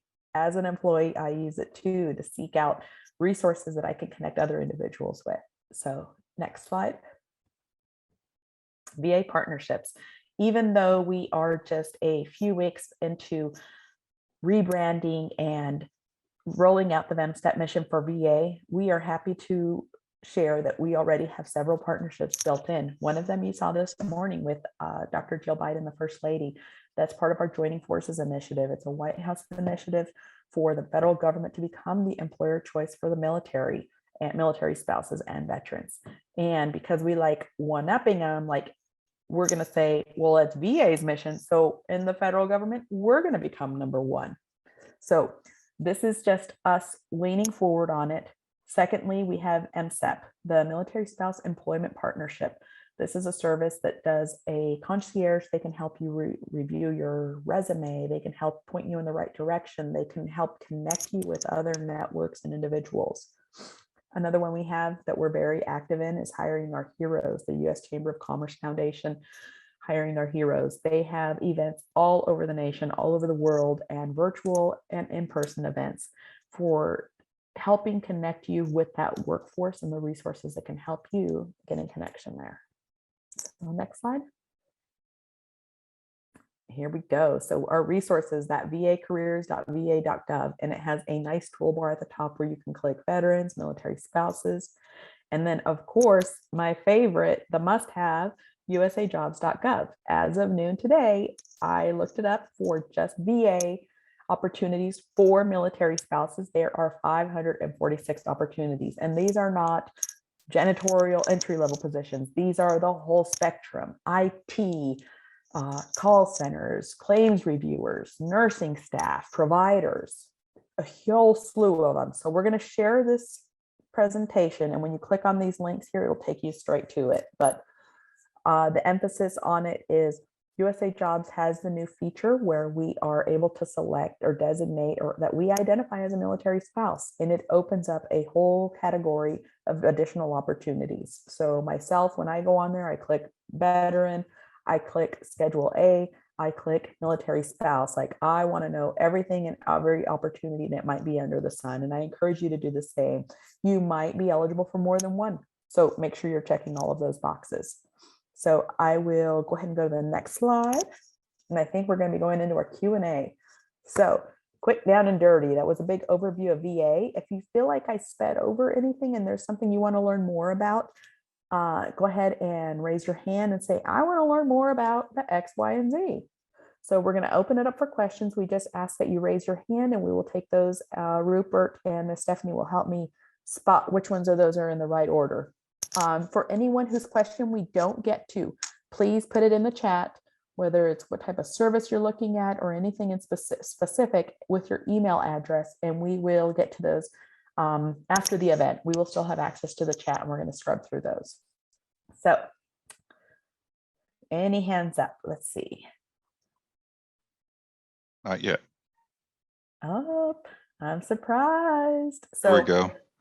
All right, here they come. Don't be worried. It could even be as a minor question like, Ruby, I want the whole presentation one more time. Dr. Gina. This is just so much fun to connect the resources. Yes, hi, thank you. So I am looking at the social work field, what we would call a macro, but I noticed that a lot of the positions require medical. And so for some reason, I've not had any luck in our current duty station. So what could it be that I'm missing? All right, I think we might have somebody from VHA on, and if not, we have Miss Cassia and Stephanie also. I will turn it over to those. They're more experts in this topic than I am. Thank you for your question. So, ma'am, where are you located at right now, currently? I'm in El Paso, Texas. Okay. So that is kind of, I will be honest with you, a piece that we're trying to internally educate a little bit more, that we can be more flexible in our hiring opportunities as far as allowing for telework and remote, and that not all social workers have to be on campus and in facilities to operate and provide their services, especially with doing telehealth. We saw that that was very robust and worked very well. So we're kind of trying to implement that more. So I would say definitely be on the lookout, because social work is a position that is, and Cassia might have to correct me on this, I don't think it's under the direct hiring authorities per se now, but it is something that they're looking to expand its opportunities for remote, which then again, even though it's not within your El Paso commuting area, you can still work for VA and be assisting veterans all over the country, potentially. Yeah, I know we've got some But coming in that's through the not, PACT Act. I don't know if Miss Cassia has information on that. That was not included in the PACT Act, and Oh, okay. it's a lot that is included in the PACT Act, but I Yeah, don't I don't believe think that social was work one that added. was included in the PACT Act. Yeah. so I am specifically a licensed master social worker, not a clinical social worker. So Right.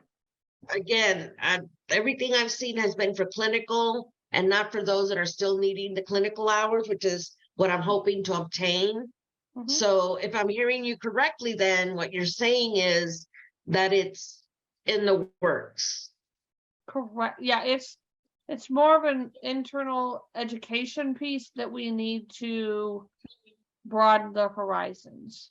Yes. Yeah. Okay.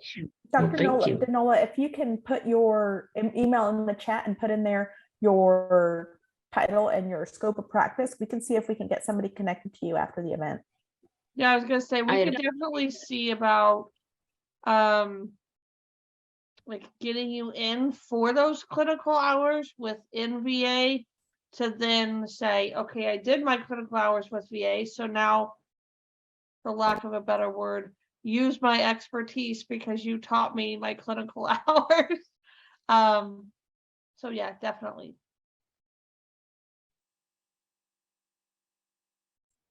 Great. Thank you very much for that question. And I apologize that it's not a field that we're very read up on in order to be able to answer it on the spot, but we will get you an answer. Yeah. All right. I think our next question is Annalyn Barker. Thank you.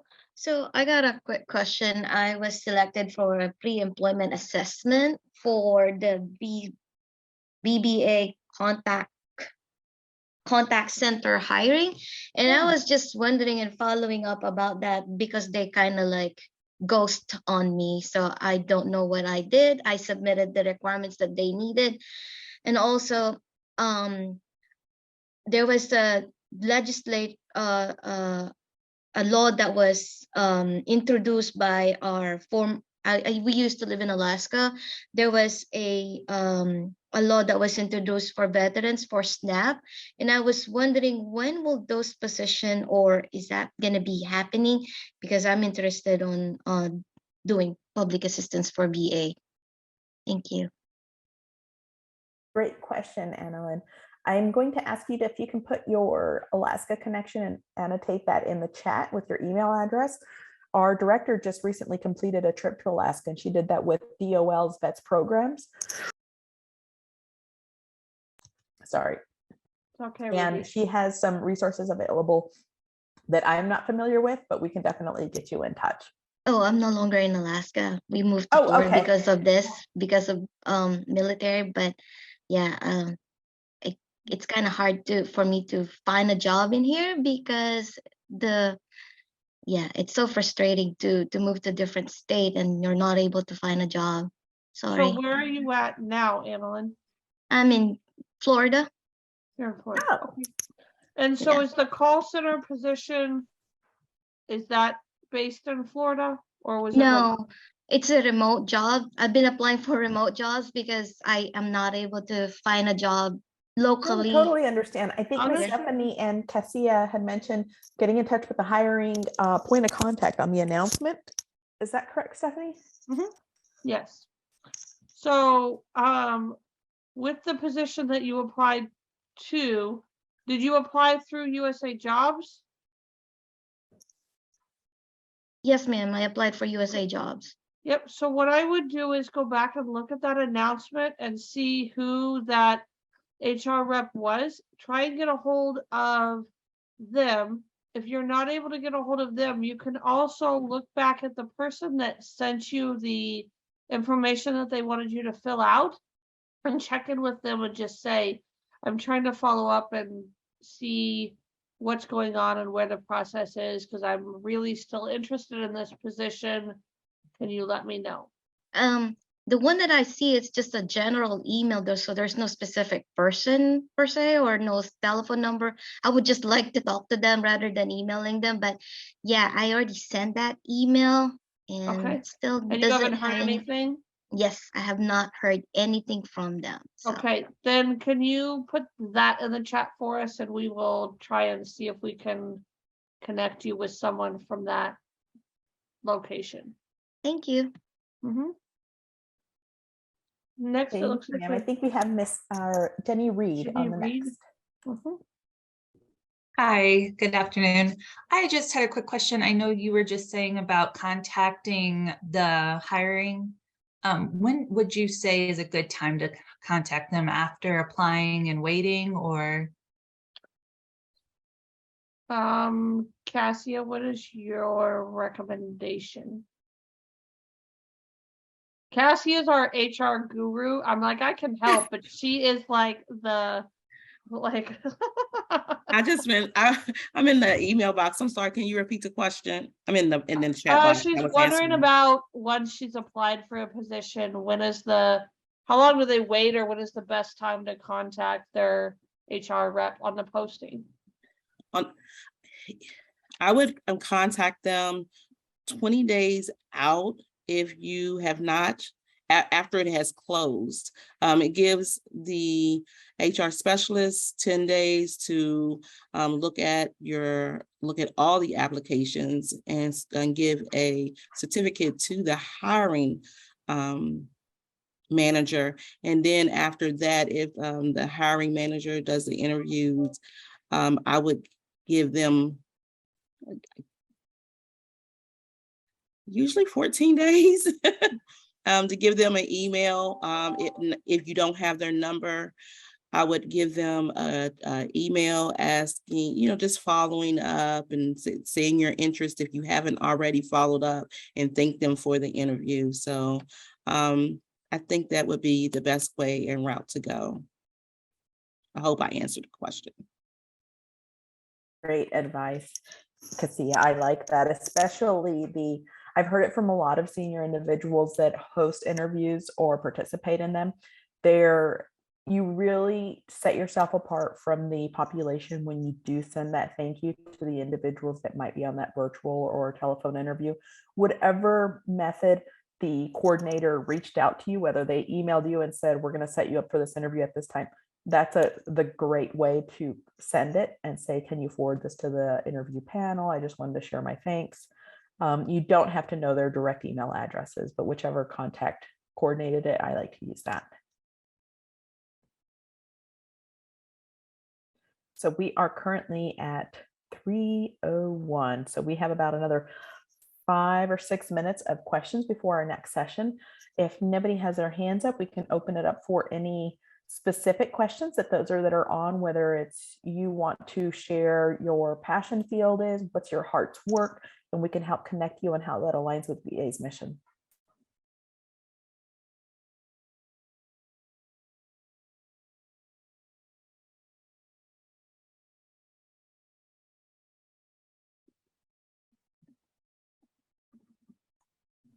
We've got a quiet group today. I was gonna say, Anybody we're in have any like type of a third question? round. It's like we can power through. Yeah. It's snack time. Yeah. So I'm just go ahead and just put myself on mute and check out the Yep. chat and see if there's any questions in there I can answer till our start time. I have a question. It's kind of a specific question. I was looking on USA Jobs, specifically at some human resources job listings, and I see one that says that it is for human resources assistant, but it's just it seems like it's just gathering resumes. So I'm curious if this is like a specific opening, or is it just gathering resumes for future openings? I'm curious how I would know that just based off the posting. There's one, I don't have it in front of me, but there's a HR Smart program that they've created, and it has That's the several STAR opportunities. program, but it's HR Star? Ruby, Yeah. I can take this one. She had Oh, her perfect. information Thank in you, the Patricia. chat. She was looking at a human resource assistant position that has it opened on the 15th of September. This position is probably going to be tied to our PACT Act because it is a human resource assistant. These are real positions. They're just not gathering resumes for a reservoir. They will have postings. It looks like it's up to 5/7. There are 10 vacancy announcements in various locations across the United States. And it is a remote position. So this is a real position. Perfect. Thank you for answering that. As I read through it, I was like, is this just gathering resumes, or, should I submit? Am I going to just kind of be another resume just floating around out there, for potential one day? I was just curious how serious it could be, but it's definitely right up my alley. I'm in the recruiting kind of sector right now, but I'm wanting to transition more into like a general HR role. And it seemed like some of the more HR specific roles on USA Jobs were really wanted like a lot of experience that I don't necessarily, that could maybe apply to recruiting, but it seemed like maybe out of my league. But this HR position that I sit over kind of looked exactly what could be a good transition into some more advanced HR roles. And so thank you so much for answering that. Not a problem. I see that it has several cutoffs. So I would say hurry up and get your resume in, because there's several cutoffs throughout the time frame to December 30th. Perfect. I will do that. I need to kind of refine my federal resume. I have, just a traditional bullet point style right now. I'm going to be honest, I'm pretty intimidated by this whole federal resume, so I need to reach out to some organizations that can kind of help me with that and kind of make it seem less intimidating. I think I know there are resources out there, and so I just need to sit down and do it, but it certainly is something that, is intimidating. Yeah, Haley, I was definitely going to say on that, we're revamping our VA for Vets website, but we can try and send you, based on your question, kind of like what we recommend as the federal resume, and focusing on we call it the 3 E's, and I always forget the third one, but education, employment, and then the 3 E. The third one has another better E name, but I always just say it's like your encouragement. Like, why do you want to be at VA? How do you have a background and tie to our mission? So try to put that in there. And Cassia is like telling me this because she just reminded me today, and I'm like, I already can't remember the third E. But enthusiasm. There you go, enthusiasm. See, I knew. I was like, it's something like tied to why you want to be at VA. But another key piece that Cassia brought up is those like cutoff dates. That's kind of where they look at like, okay, I guess it's a scale of eagerness, but really make sure that you do like update your resume and include being a spouse and just everything that you can that embodies VA and the mission. And that's the best advice I think I can give on that. So thank you. I really appreciate that. Is there a specific like organization that you would recommend that I reach out to that can kind of help me with this process specifically applying for, with the VA. I've worked in the nonprofit sector before, and so I definitely have a heart for, underserved populations. And so I would love to connect with somebody that can help me translate my experience. I've worked in social services, like a human services aspect, and then kind of transition more into, I have a degree in psychology and then a master's in business administration. So I kind of have a plethora of knowledge that I feel like would apply to the VA sector. So I'm curious if you know of anybody that I could connect with that could kind of just look over and say, okay, maybe you touch on this a little bit more, or what you recommend.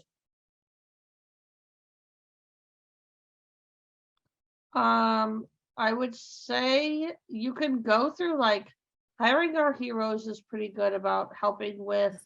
I have one that was on the program today that Christine shared. I'm trying to find the link, and they are doing a room right now until I think 4:00.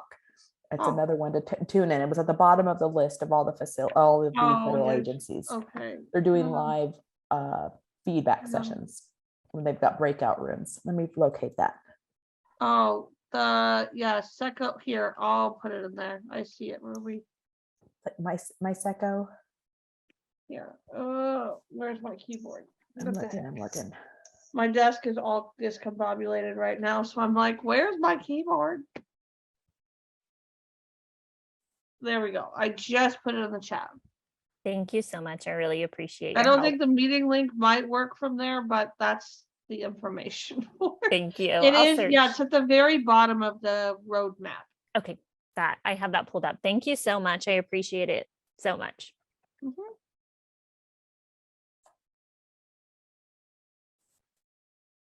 All right.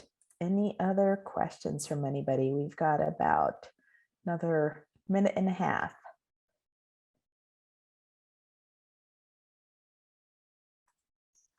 Miss Stephanie, do we have Zelda on to see if she has any questions or any information to share? Miss Zelda, if you're on. Wasn't sure if she was tuning in. If not, it's quite all right.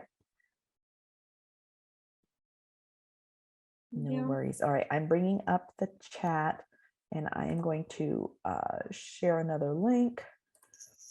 And for the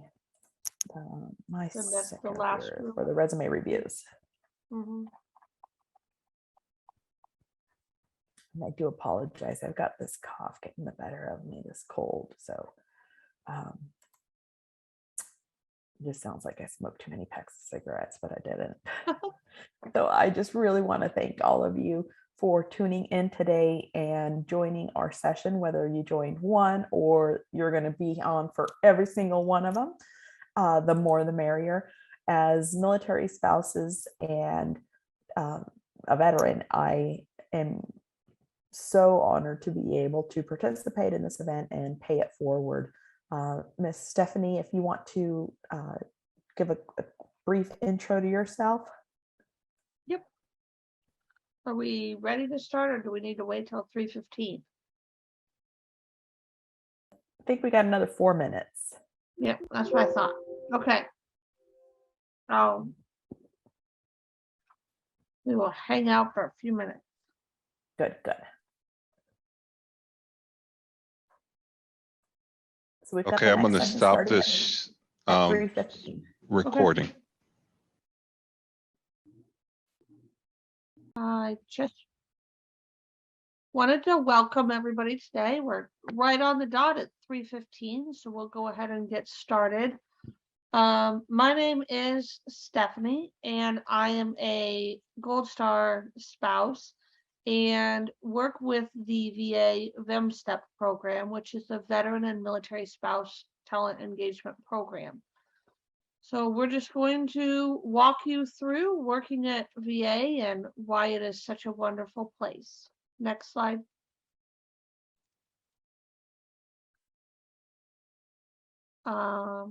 So as I mentioned, we are the VEMSTEP program. We're just gonna play a quick video for you, and then we'll get started and jump into everything.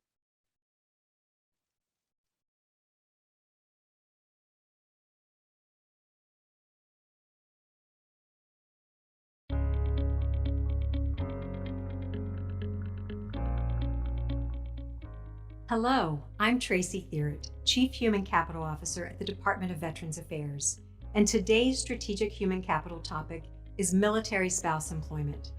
Did you know there are over 600,000 military spouses worldwide?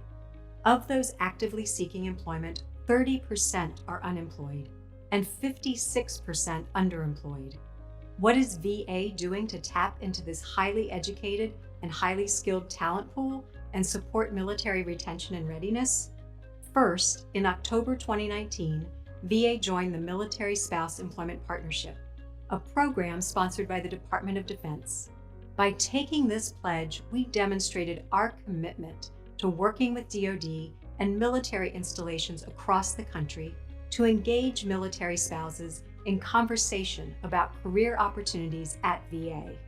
Second, we are leveraging technology, connecting with military spouses through LinkedIn and Facebook to provide information and education on the federal hiring process. Third, we are tagging VA jobs listed on USA Jobs for military spouses and including in our job announcements information of interest to them, such as remote work opportunities and flexible work schedules and childcare and health and wellness benefits. Fourth, for positions covered under Title V Hiring Authority, we are using the non-competitive procedures approved by the Office of Personnel Management, which means that a military spouse who applies for one of these jobs, such as an accountant, veteran service representative, human resources specialist, cemetery caretaker, contract specialist, budget analyst, engineer, police officer, and many more, can be selected for employment by the hiring manager as long as the spouse meets the minimum qualifications for the job. And last, but certainly not least, VA is working with DoD to identify spouses with healthcare experience or training for positions in the Veterans Health Administration that fall under our accepted service appointment authority, such as physicians, nurses, social workers, physical therapists, occupational therapists, and many more that do not require application in USA Jobs.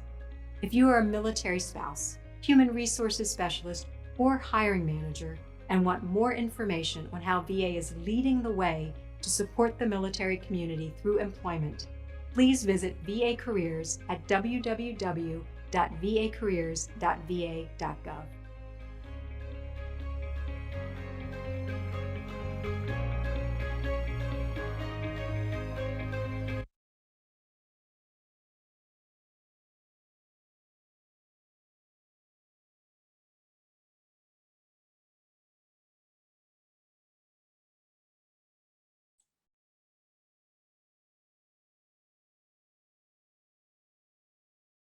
All right, thank you so much, Rupert.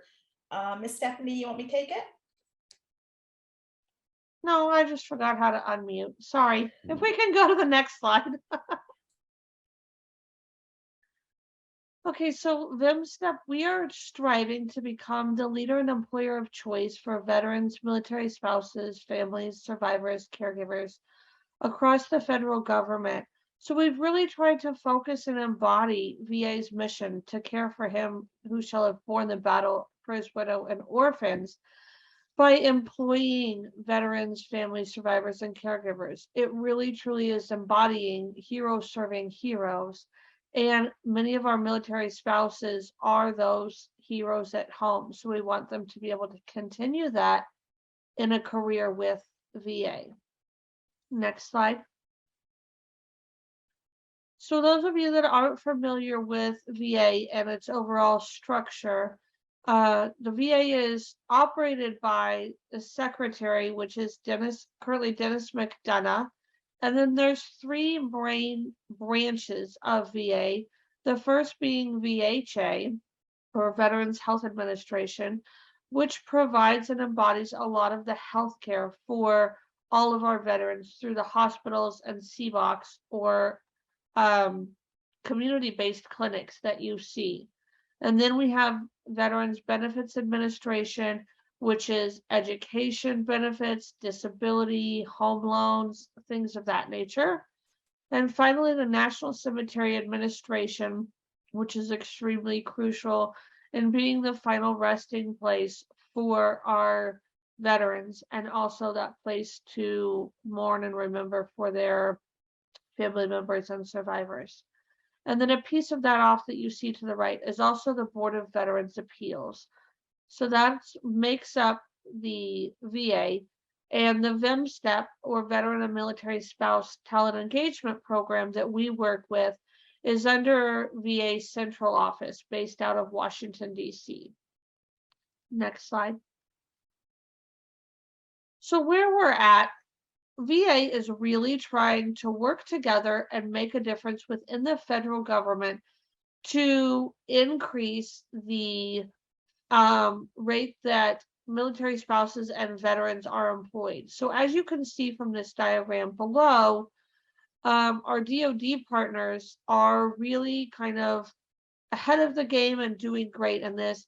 VA is kind of about in the middle at about 30%, but we know that we can do better, and we know we can make a difference in this number by having military spouses like yourselves here today to learn about how you can work with VA. And we just want to educate you and bring as many of you on board so that we can get that percentage higher. Next slide. The impact that veterans and military spouses has on the overall family structure and stability is huge. There is a lot of proven studies that have taken place that when military spouses are able to find long careers that they're genuinely passionate about, it provides overall stability and reduces mental health, assists with suicide prevention, particularly food insecurity, and also that transition in either moving duty locations or also transitioning from active duty into retirement. And so currently the unemployment rate for for military spouses is 22%. So we want to create that stability, allowing for military families to make a smooth transition into that veteran status and come into VA as a whole with wraparound services as opposed to using those services in a crisis situation. Next slide.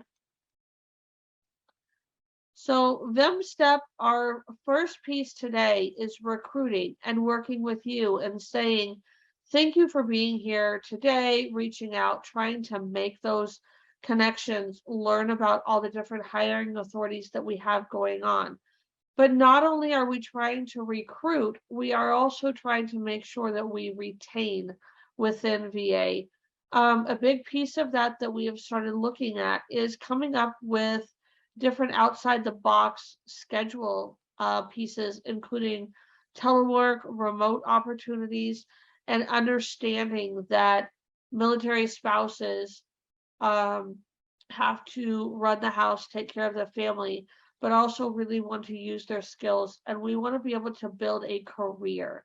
So promoting within VA is a very important piece of what we are looking at. And we know that promoting our military spouses is providing the best environment for those that we serve, being veterans, their families, caregivers, and survivors. Next slide. So the Military Spouse Hiring Authority is incredible. It's a non-competitive appointment that military spouses can use and allows agencies to appoint military spouses without using the typical general hiring process.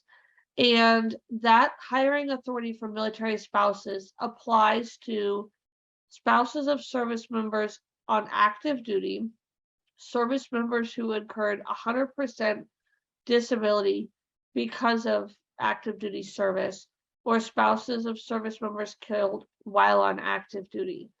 And there's a variety of different areas that VA and also other federal agencies can use for this hiring authority. So please always try and keep this hiring authority in mind, and we will talk about it later on if you have any more questions at the end of this during the Q&A session. Next slide. Next would be executive order on Non-competitive civil service. So this is similar to what we just spoke about. There is another executive order for diversity, equity, and inclusion for underserved communities within the military spouse. This one also really focuses on our, oh my goodness, the word just totally escaped me, our more rural communities as well, and trying to look at those remote positions so that there's not long travel times. And the final one is the National Defense Authorization Act that removed provisions about relocating the military spouse. So these are all really big changes that VA and the federal government as a whole is making. Next slide. Veteran hiring authorities. So executive order for employment of veterans. So there is a very specific hiring authority just for veterans that can be used, and it is widely used across the federal government. Next would be the Veterans Recruitment Appointment, which allows veterans to be non-competitively hired at or up to the GS-11 level and then converted to a career position after 2 years. So it's kind of get your foot in the door, do that 2 years of time, and then it is a career position. And then finally is the 30% or more disabled veteran hiring authority. Next slide. We've talked a lot previously in the previous sessions today, but another key piece that I really want all of us as military spouses to remember is the direct hiring authority. So if you aren't in a position now with your spouse no longer being active duty or not 100% disabled, the direct hiring authorities are a great opportunity within any federal agency to be able to come on board and get hired and still use those great skills that you have. Internship programs are another great federal program that span a variety of different careers. So there is a strong likelihood that somewhere within VA we have a internship program that you could get involved with if you feel like you want to get more education or experience under your belt. And then another recent graduate program that we talked about and is very near and dear to me is the GHAP program, which is the Graduate Healthcare Administration Training Program for recent graduates with a healthcare administration or public administration degree. There are a variety of other graduate programs that are available too within VA. So absolutely look into those, and you can use different hiring authorities and things like that as well. And then finally, Schedule A is for hiring our disabled veterans who have different disabilities or impairments that can get them in the door and still allow them to work, and again embody that heroes serving heroes that we're looking to expand. Next slide. Title 38 nursing positions. So I guess I kind of misnomeringly titled this slide. So it is not just nursing. It is actually truly healthcare positions, but it predominantly focuses on RNs, LPNs, nursing assistants, and then other healthcare or clinical positions. So just recently, VA Secretary McDonough said that VA is going to need to hire over 45,000 nurses and clinical staff over the next 3 years to keep up with the attrition that's going to take place. So we've got a big task ahead of us, and we know that there's so many military spouses that want to be involved with VA. So another key piece to note with this is that even though you have a license in one state, within VA, we have a federal interagency agreement. So that license is good in any state. So when you're working with VA, that is a great thing to know, that if you are changing duty stations, you don't have to worry about getting another license.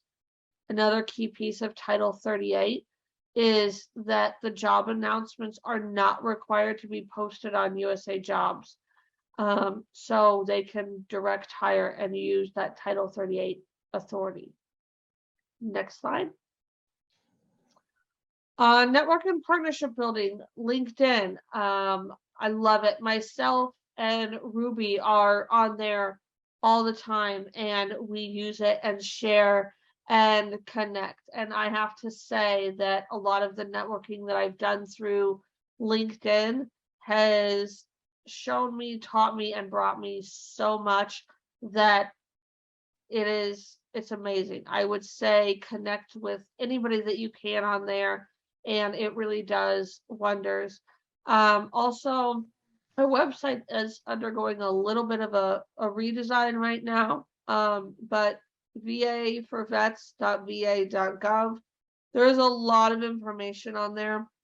We are working to get it beautiful, but if you want to check out information there, that will kind of provide you additional networking and partnership information.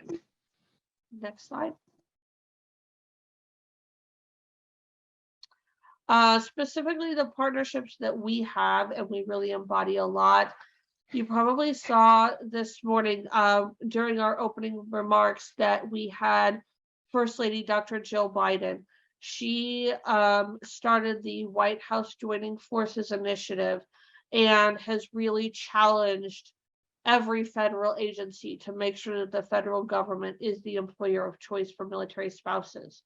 So she has been a huge ally and advocate with us. The DoD Military Spouse Employment Partnership is a concierge service that provides highlights of different positions that are available. I also want to point out today what we're doing right now, this federal employment initiative, first of its kind, that we've gotten lots of federal agencies to come together and highlight positions for military spouses. So yay, it's a great thing. Last partnership that we have is hiring our heroes with the Chamber of Commerce. VA is very heavily involved with them in doing different hiring events and job fairs, and posting different things on jobs that are available, but you can still apply for through USA Jobs. Next slide.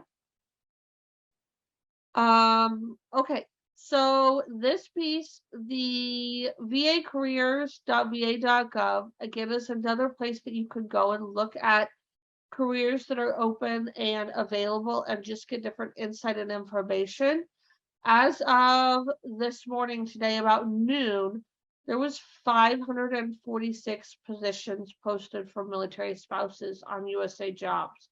And that is every realm of just starting at the basic, going all the way up to physicians and doctors and social workers and nurses and everything in between.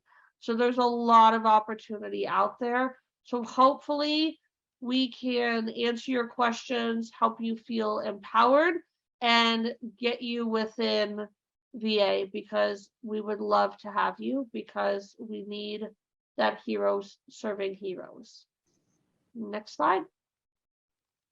Okay, that's it. So we will open it up for questions. So if anybody would like to raise their hand, we will take you in the order of your hands. You can also feel free to type questions in the chat as well. And myself, Ruby, or Cassia can answer any questions. We also do have a few other VA reps on the line as well. So first hand I see is Vanessa Olson. Hi, good afternoon, everybody. Thanks for the presentation. It was very helpful. My question is, what advice do you have for spouses who have maybe had a break in the workforce that have, for example, in my case, I spent 7 years obtaining my degree. I pursued a master's in social work with the goal of one day working for the VA. However, I've been in private practice since then and haven't had a whole lot of luck submitting my application on USA Jobs. What advice do you have for those of us who might have the nice fancy degree, but not a whole lot of experience in our workforce? I would say my biggest recommendation is of all federal agencies, VA definitely understands that break in service. And so just trying to explain, I mean, honestly, if you just put like a little blurb in there about I was going to school or we were moving like duty stations, like literally just like one sentence. Most people in VA are veterans themselves, military spouses, or they had a dad that was in the military or a grandfather. So they know the lifestyle. And so just explaining that it explains why there's the break in employment, but also explains that tie to our mission of why you're here, why you want to do that. So it really embodies a lot. And I mean, VA is just opening up so much to offering those different opportunities of getting you in the door and allowing you to learn through VA itself and building on that education that you already have. I dropped the link in the chat about the social work positions we currently have listed on USA Jobs. I wanted to ask the person that asked the question what area they're in, if they wanted to share that in the chat. And then we can. Hi, Ruby. Yes, thank you for. Yeah, thank you for that.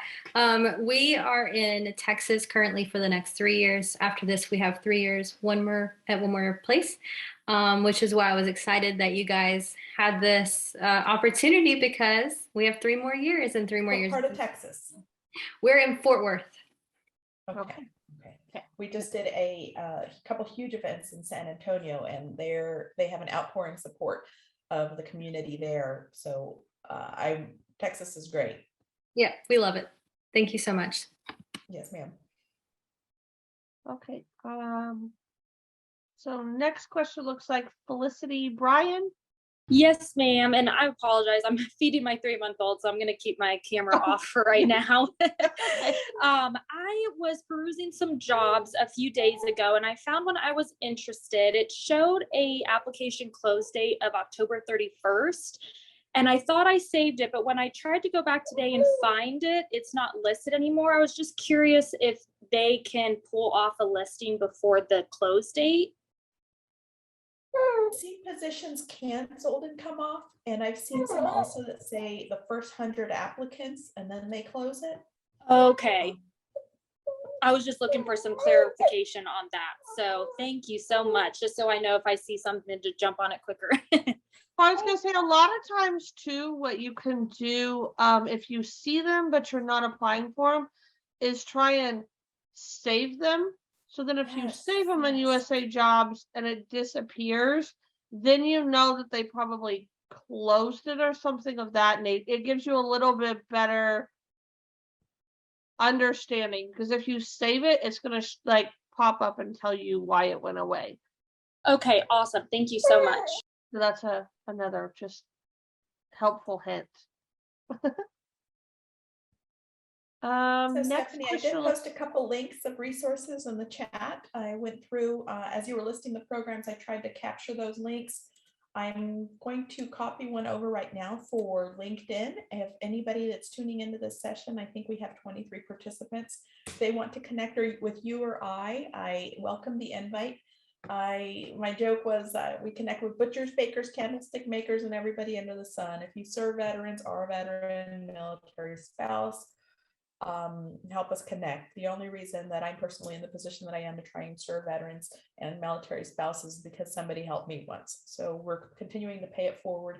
I wish we could have my joke was that we're going to set up a podcast and do this every day, every week.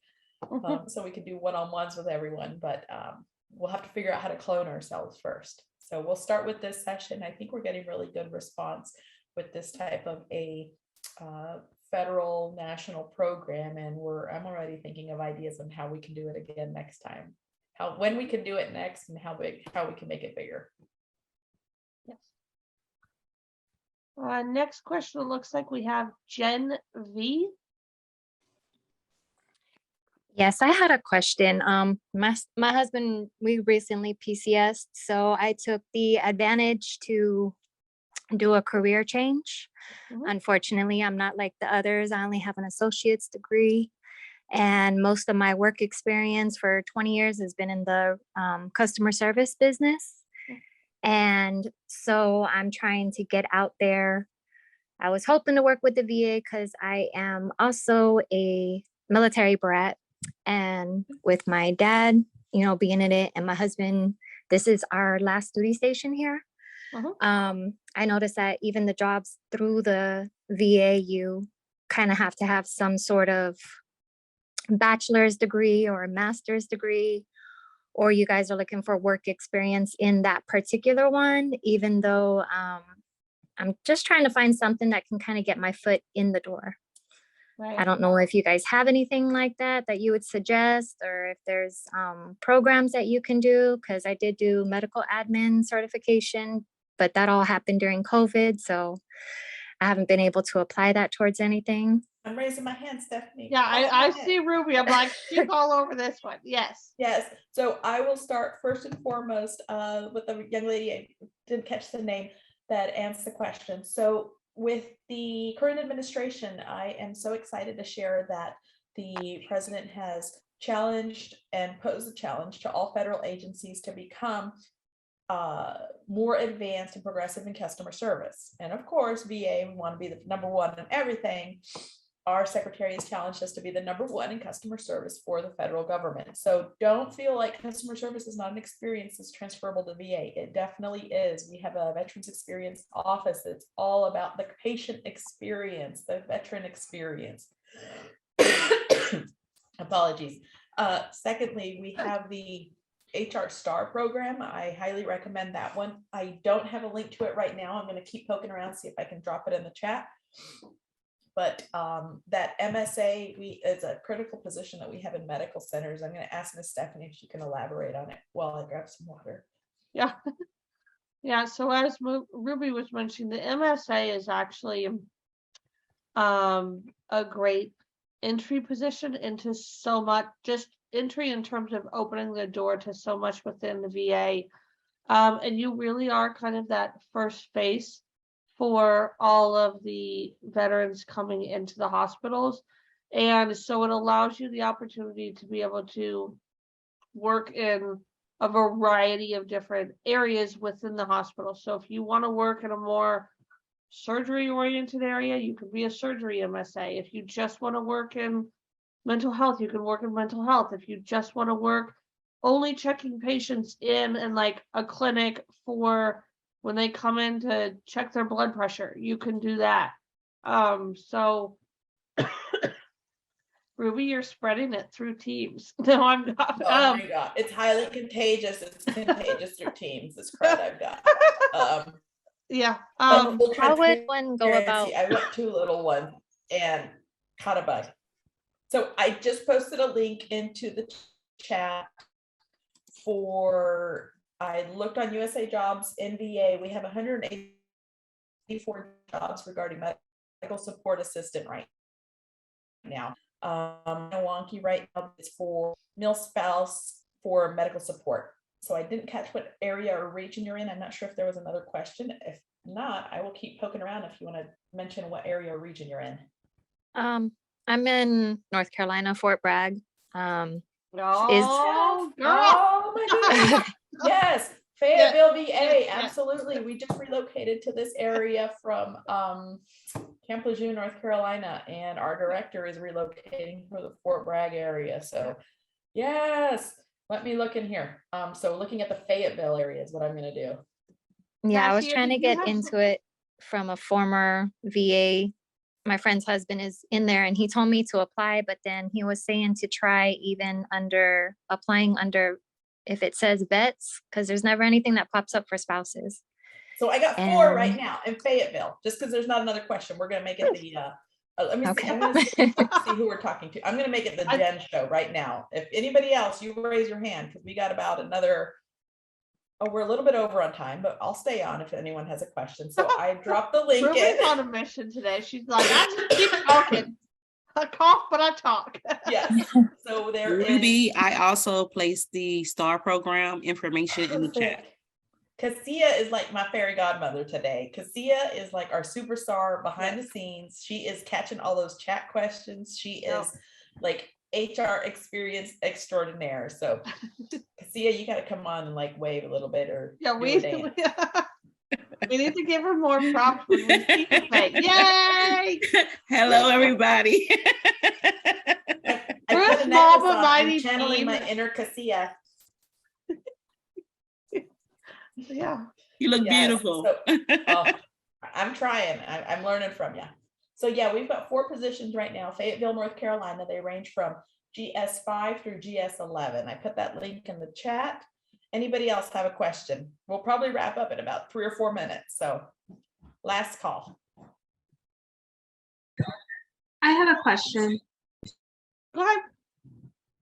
So my husband is he's not active duty, but he is 100% disabled. I was told that I qualify for yes, that counts. How would I see on the USA Jobs? I don't see that as an option. I only So see you're still a military spouse with 100% disability rating. You can still apply with the Military Spouse Hiring Authority.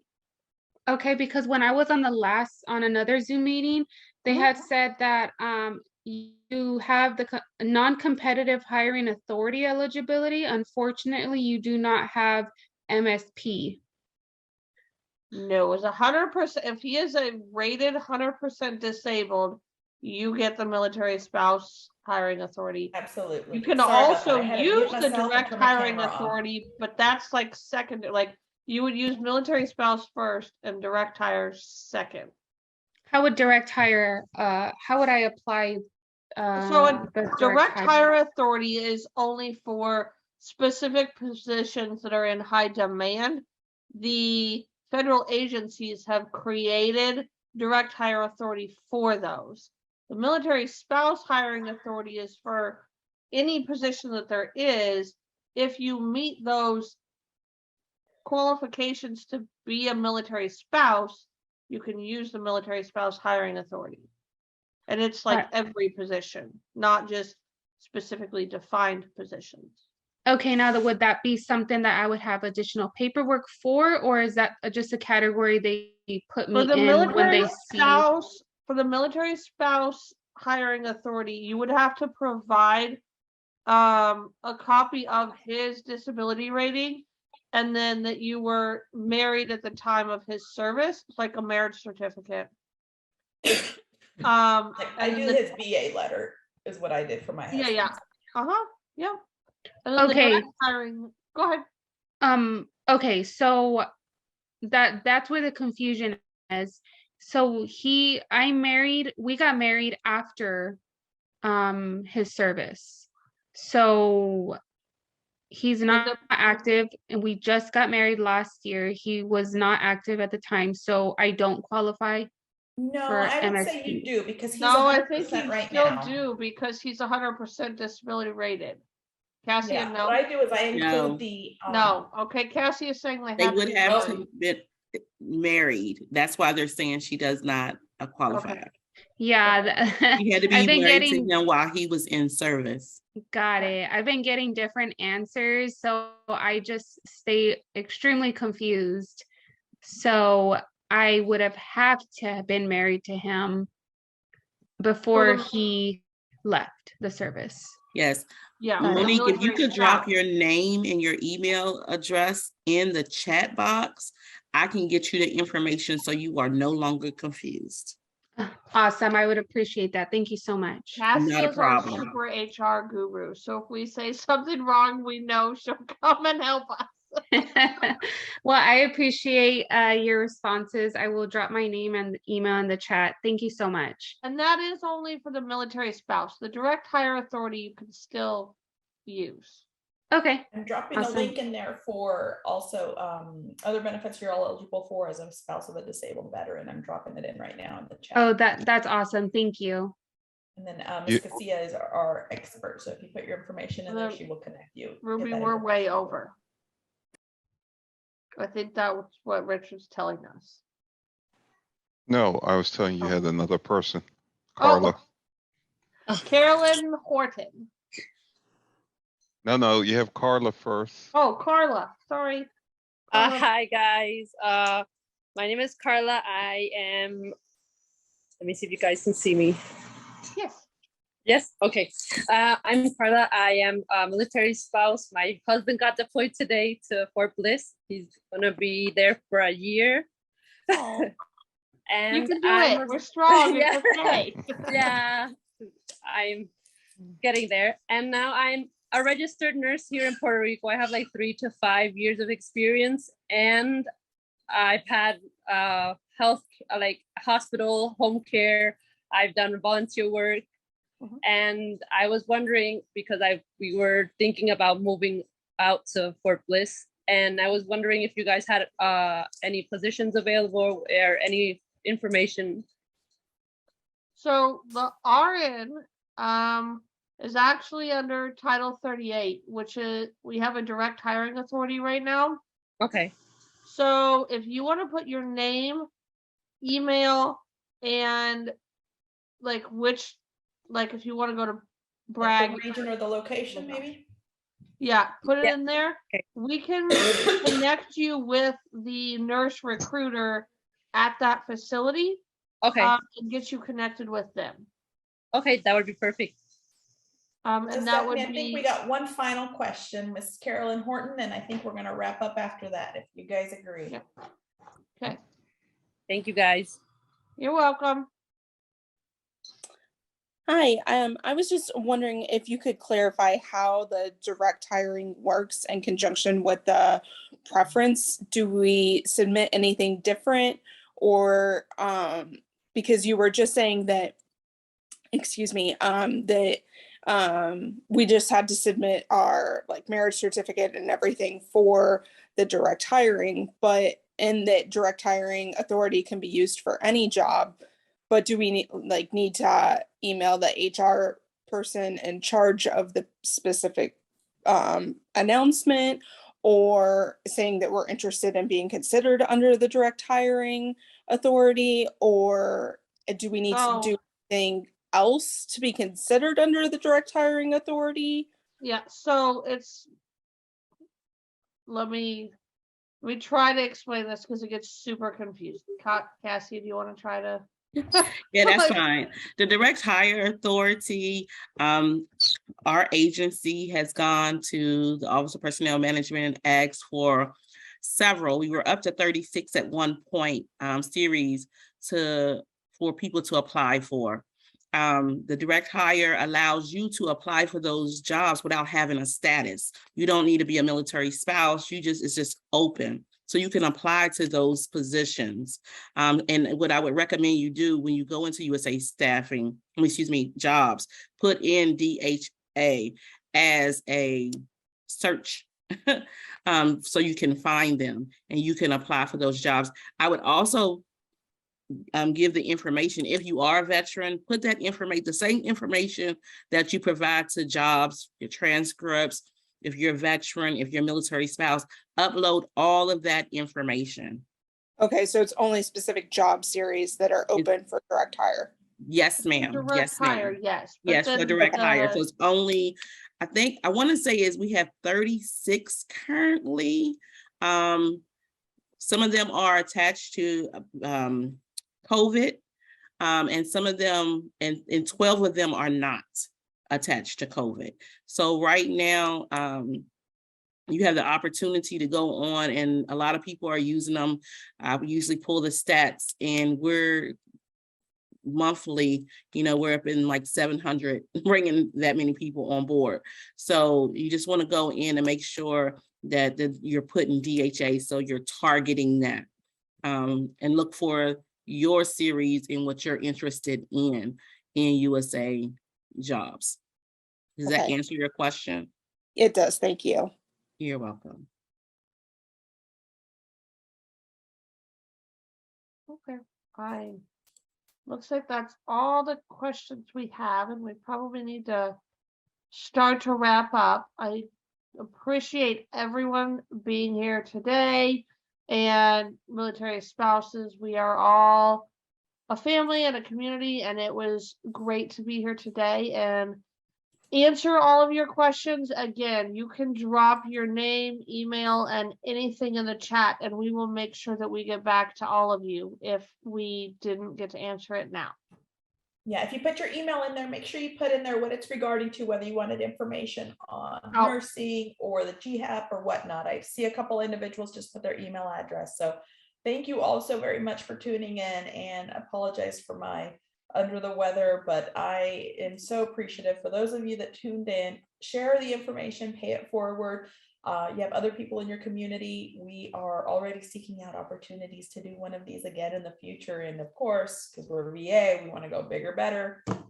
So keep an eye out, and thank you guys very much. Thank you also, Rupert, and all of our other VA employees who tuned in and are able to answer questions. We really appreciate it. You guys' wisdom has been invaluable. Thank you, everyone.